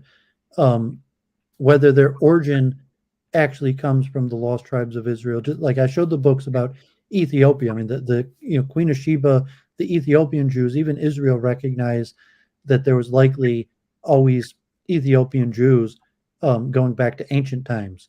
But whether those tribes migrated west is unclear, just like you have in Nigeria or other places. But already like 800 years ago, you have records of African tribes self-identifying as Hebraic and having some form of Hebraic rituals. So I mean, it could be like in India that they were Christians who became Judaized and just self-identified, or that they were actually migrated from the Roman expulsion. And so there's no way to know. There's no direct, like among Ashkenazic Jews, there's a chain of transmission every generation. So I mean, like I'm a Jew, I don't know my family tree going back, but there's a chain of transmission where we knew where Jews were every generation, from the Roman exile into Babylon, through the Islamic expansion into North Africa and Spain, through Europe. If there were Africans that were taken to America as slaves, God forbid, were from the Judaic tribes, there's a break in the transmission for like 1,000 years, at least even 2,000 years. That like we have tribes and it said like Timbuktu, like 800 years ago, that are self-identifying as Jewish, but we don't have a historical record of the origin of those people and how they got there. As opposed to Ashkenazic Jews, we have a historical record going back to the Second Temple. So I mean, it could be the legend's true, and there's just no historical record. So you estimate it's like 2% that may have been Jewish. I can imagine it had to be a very small percent that were captured and brought here as slaves. How large of a percentage of Black Jews do you believe they had at one time? Well, likely small. I'm saying that if there were Black Jewish tribes on the west coast of Africa, it would have been 1 to 5% of the population, maybe less. How about even Timbuktu, where you had kings and a tribe that rose to power claiming to be Judaic, they were still a minority of the population. So if there were wars, if there were warring tribes and the Hebraic tribe was defeated and sold into slavery to Westerners, that still would have been the vast minority of slaves. That I think I've seen estimates that say like 2% or something like that, because saying that, like, Africa has large population center, and but I mean, it's tough to know because Africa doesn't have the same sort of written records or graveyards or archaeology to have a historical record going back to Roman times like Ashkenazic Jews. Right. What about a percentage of in Egypt, close to Israel, on the opposite side, on the eastern side of Africa? Like, how about a percentage you believe they were at one time? Well, I mean, Egypt was like had a whole bunch of Jews. I mean, so Egypt, there were more Jews at a certain period of time in Egypt than in Israel, even during the Second Temple. And after the Second Temple was destroyed, Alexandria was the main population center where there was, like over 1.5 million Jews in the Alexandria region of Egypt. But those would have been the mainstream Israelites of the time that maybe rebelled against Rome or were part of the Roman Empire. So the really Ethiopia is the only place where there's accepted substantial record. There's really Israelites everywhere, and smaller number. In Nigeria, if you include like the Igbo people, that could possibly include significant population, even tens of millions of people that could be Igbo origin, although that's largely disputed. The Judaic character of the Igbo, but there's within almost all African culture, there's elements of Israelites, but the origin, if they were Christian converts, there were people like in India or China or various places, they're saying that they were likely converted to Christianity and then self-identified as Jews from Christians, that they became Christians and then they started reading the Bible, and on their own they decided it made more sense to identify as Jews as opposed to Christians. Then or even identifying that, oh, maybe we're the lost tribes of Israel, than to actually having, so to say, an authentic, unbroken tradition that we were always the lost tribes of Israel. And then, what sort of record? So the Ethiopians are the only one that Israel has largely accepted, and even the Ethiopians are disputed among Israeli scholars. That and even like they just allowed more Ethiopians into Israel this year. It was only like 3,000. So the number of Ethiopian Jews, maybe there were hundreds of thousands of Ethiopian Jews in modern times. It just happened, like, and they're not Haile Selassie. So like like Haile Selassie and the Israelite movement or the Rastafarians are different than the Ethiopian Jews that went to Israel. When I first heard that Rastafarian, I thought they were Jamaican because they had the long hair. They never cut it. They never wore it. Without Jamaica, Rastafari started in Jamaica. Is that where it started? Yeah, I mean, Rastafari even at one point controlled elections, controlled Jamaica. They had like the Rastafarian political party, and even like a president of Jamaica has been Rastafarian, like Bob Marley, and the music, and they have. It's not classical Judaism, but the religion is based on being descendants of the tribe of Judah, and they don't follow the Bible that we have. They don't believe that the Bible that we have is accurate. You mean the Torah, or the Bible in general? Just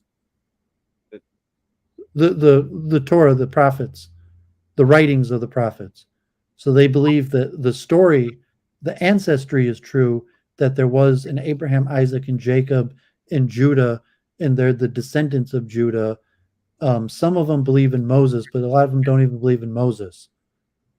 So they say that they're descended from the tribe of Judah, but don't necessarily believe in Moses and have some sort of like African folk religion mixed into a lineage claim that they're the descendants of Judah. So it's not really like the Ethiopian Jews have a more classical form of Judaism than the Rastafarians, who just claim that they're descendants from the tribe of Judah, but a lot of them don't believe the Bible that we have is historically accurate.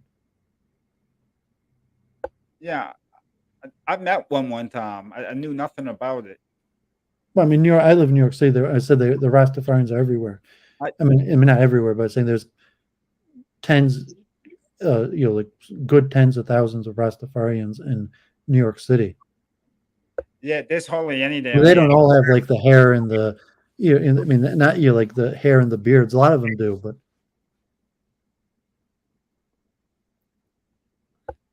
So what book collection are you going to have next week? I think next week I have my engineering, science, and technology books, and then I'm going to move to my psychology books, and then I have Michigan and Detroit books. I'm going to do one more on esoterica. So wrapping up. So I checked on Monday. I was around, but you weren't there this Monday. Yeah, you said you wanted to take off because of Martin Luther King Day. Remember? Well, I thought we'd be in touch. I was around. I mean, I'm around anyways most days, but we could try again next Monday. I mean, maybe we're dying out, we're losing stuff, so you got to put some work into it. I am. I'm gonna try to get Hunter on.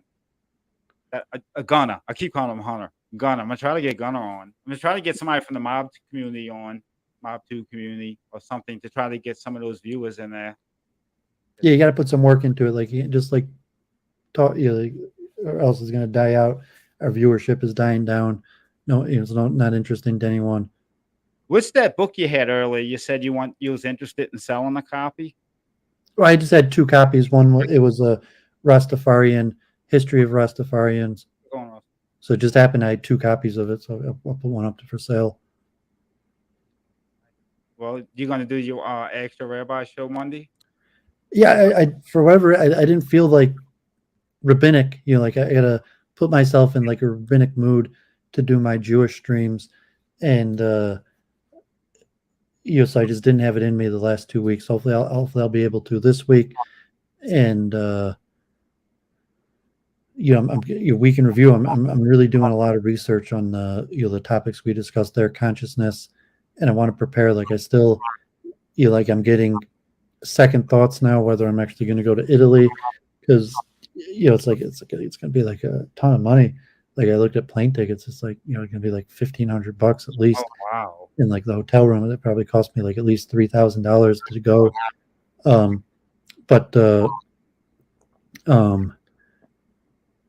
Yes, I'm trying to put a lot of work into my consciousness research, and I'll probably try to start writing some more. Right. Good. I'm gonna cut out here so you can wrap up your show. Okay, so see you next Monday, and hopefully Saturday night if you're around, you join my Ask the Rabbi too. Yeah, that'd be great. Okay, thanks for joining. Have a great night. Okay, so I guess I'll wrap up here. So, said hey, Isle, thanks for tuning in.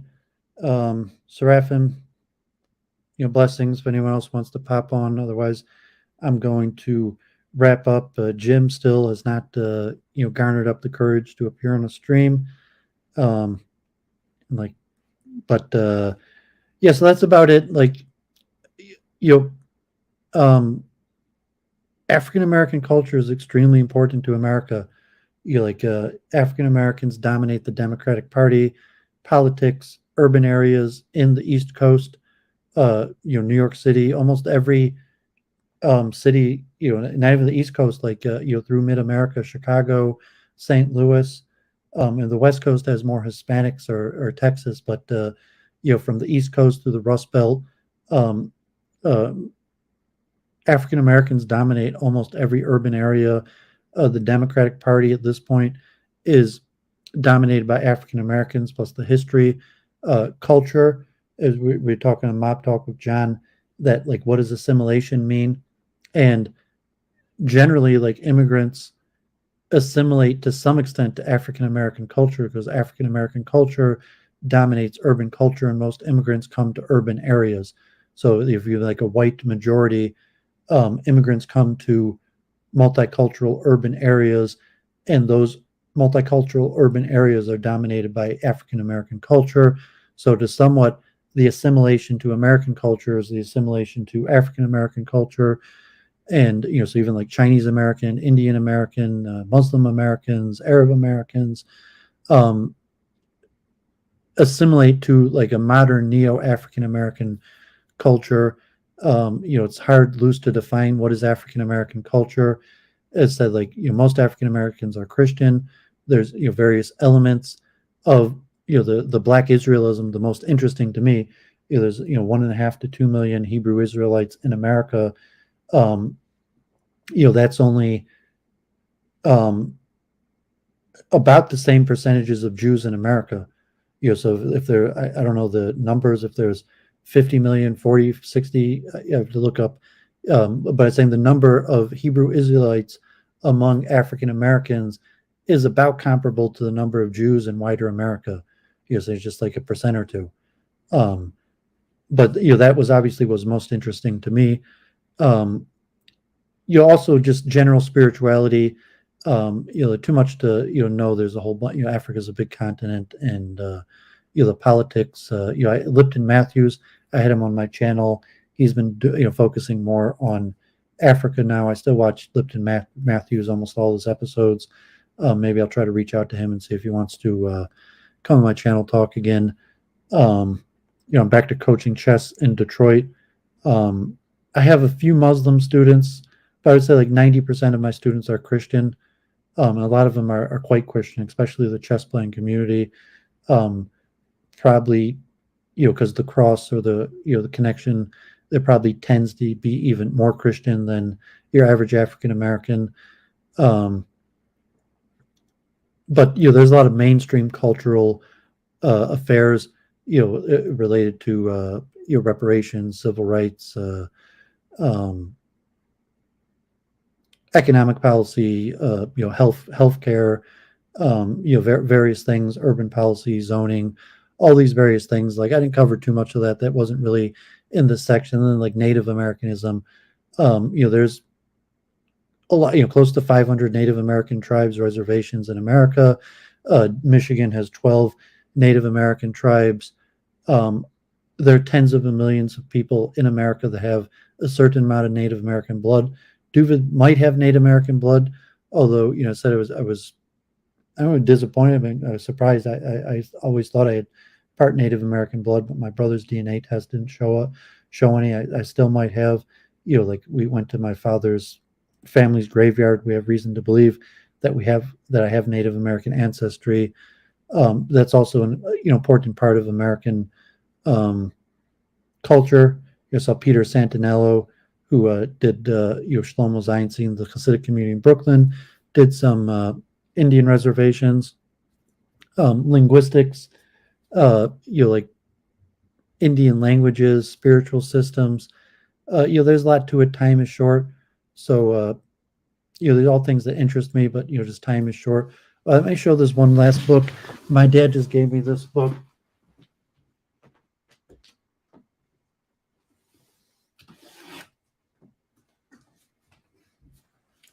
These are classic. The Folio Society, Nigel Davies, and Norman Hammond, the Maya, Aztec, and the Incas. And these are old. These are like fancy bound books that have the histories of the Maya, Inca, and Aztec. And I looked up. This set's worth like close to like $100. I was going to sell it, but I decided to hold on to it. I don't know if I'll have time to read it. These are like kind of like fancy printed hardbound books. Time is short, so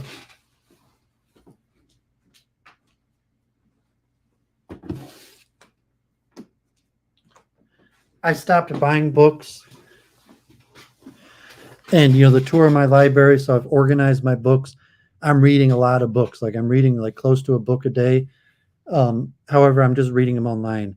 I stopped, buying books, and I'm probably not going to go back to buying books. Maybe at some point, like I'll go back to buying books if they're like relevant or if it made sense for my writing. So, this has been organizational for me to think about my life, my history, because I've always been a bibliophile. I've always carried books with me everywhere I went, always been reading. Some of these books I had in high school as a young kid. And so it's helping organize my thoughts because I want to start publishing my own writing. And just for streaming, people who follow me have a feel for the making of Doooovid.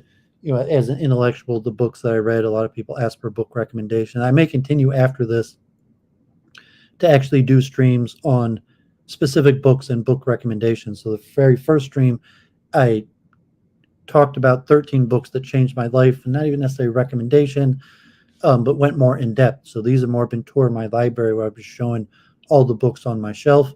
So in another month, after I finish with the tour of my library, maybe I'll keep the streams going with, actually more in-depth review of books, or maybe even like Jay Dyer, where I'll do multi part streams where I actually go through books like chapter by chapter or in-depth analysis. So I'll have to think about that over the next month's possibility. So you're just thinking, topic. I have really like a shelf and a half on African American, literature, and then like more than half a shelf on Native American stuff. So it's stuff that interested me somewhat, not like a whole bunch. Like the Native Americans interesting, but just time is limited. And say most of the African Americans I know, I'm not sure they read this literature or they don't talk about it. I even, when I used to coach chess, back, I used to sometimes bring books like this to Detroit, and there weren't that many people who discussed this with me. And like I used to, the one African American bookstore near my house shut down. In New York, there were more people like on the street that I would speak to, like book dealers or Washington Square Park. They were academics, people who were really into this stuff. I forget the guy out of London. He stopped streaming. That I was popping on his channel, and that was interesting. Like Pan-Africanism, he was talking about Islam mostly then. And then he had his buddy, the Israelite, and he didn't like me. Like he just straight up attacked me, and he didn't think I belonged on the stream. But the stuff is interesting. So any like African Americans or that are interested in this stuff want to stream or talk about it. I was going to try to have Deshaun here in my house with me when I did this stream, but he's busy. He's working. He's back in Wayne State, and he doesn't have his transportation back up. And so he actually knew Dr. Ben-Jochannan, and knows a lot about this various stuff. And actually read some of these books. Used to borrow some of my books. So I guess I'm going to sign off. So thanks for tuning in. God bless, John. So we see you next Monday, everybody. Thanks for tuning in, and God willing, pray for Doooovid. Show some support, and I'll try to make the stream Saturday night. Ask the rabbi about Lubavitch and the Chabad movement. And I have another one on the yeshiva system, and then hopefully I'll finish these other Ask the Rabbis I prepared.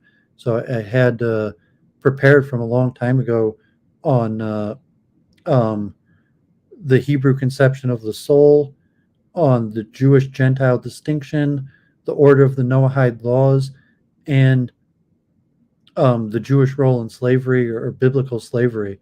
So there's 4 streams I'd had prepared, Ask the Rabbis, from like years ago. I read a whole bunch of literature and just didn't have the narrative voice of how I was going to do that. I showed the book from Manasseh ben Israel, who negotiated with Oliver Cromwell to allow the Jews back into England, and who knew the founders of the Dutch East India Company, and he had that was some of the early literature that theorized that the Native Americans were Israelite in origin, and then obviously the Book of Mormon. I don't have any great insight. I had a few generic books on Native American tribes or constructions or heritage sites, just like kind of like picture books, like National Geographic or Barnes and Noble Borders books that have collection of heritage sites. I don't know that much about it. There is some Hebrew writing in the West Coast and various sites in like Arizona, but most of those have been claimed to come from Jewish travelers that came 300-400 years ago. So there are Israelites that exist among basically all cultures that will claim to be the ancient true lost tribes from within and without.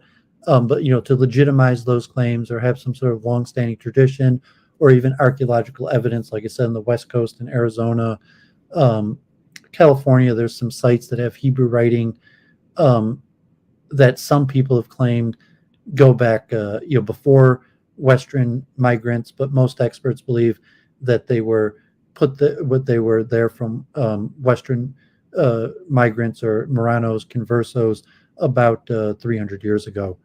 So, I think I got 10 people here. So, I put the link in. No one appears to be popping on, and kind of finish with my ramble, and also just to mention, hopefully I'm gonna, said I have 6 Ask the Rabbis really that I would like to do.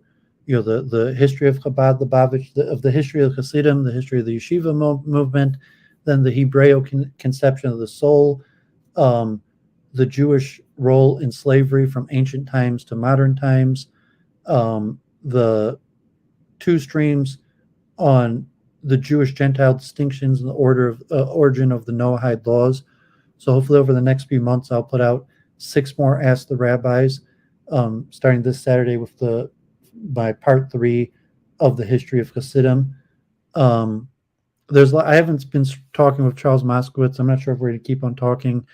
I like doing more news. Like he kind of just likes repeating his same talking points, like Trump and conspiracy time after time, as opposed to being more topical with what's going on, the newer updates. So I'm not sure, if he reaches out to me, I'll probably stream, but might I'm not sure if that's going to continue or not. But there's a lot happening in Israel and current events. Like if people invite Doooovid to stream on right now, I don't really have any people I'm talking with politically provoked, or I wasn't able to be on good relations with the Crucible. Ralph isn't streaming. Brundle, Claire or something. So I'm not really popping on anywhere just to give random comments on what's going on. So I probably avoid doing that on my own channel and put out more academic content. But as I said, I'll finish up the tour of my library in the next month. I'm going to finish up. I mean, maybe I'll finish up. Hopefully I'll be able to continue the Ask the Rabbis.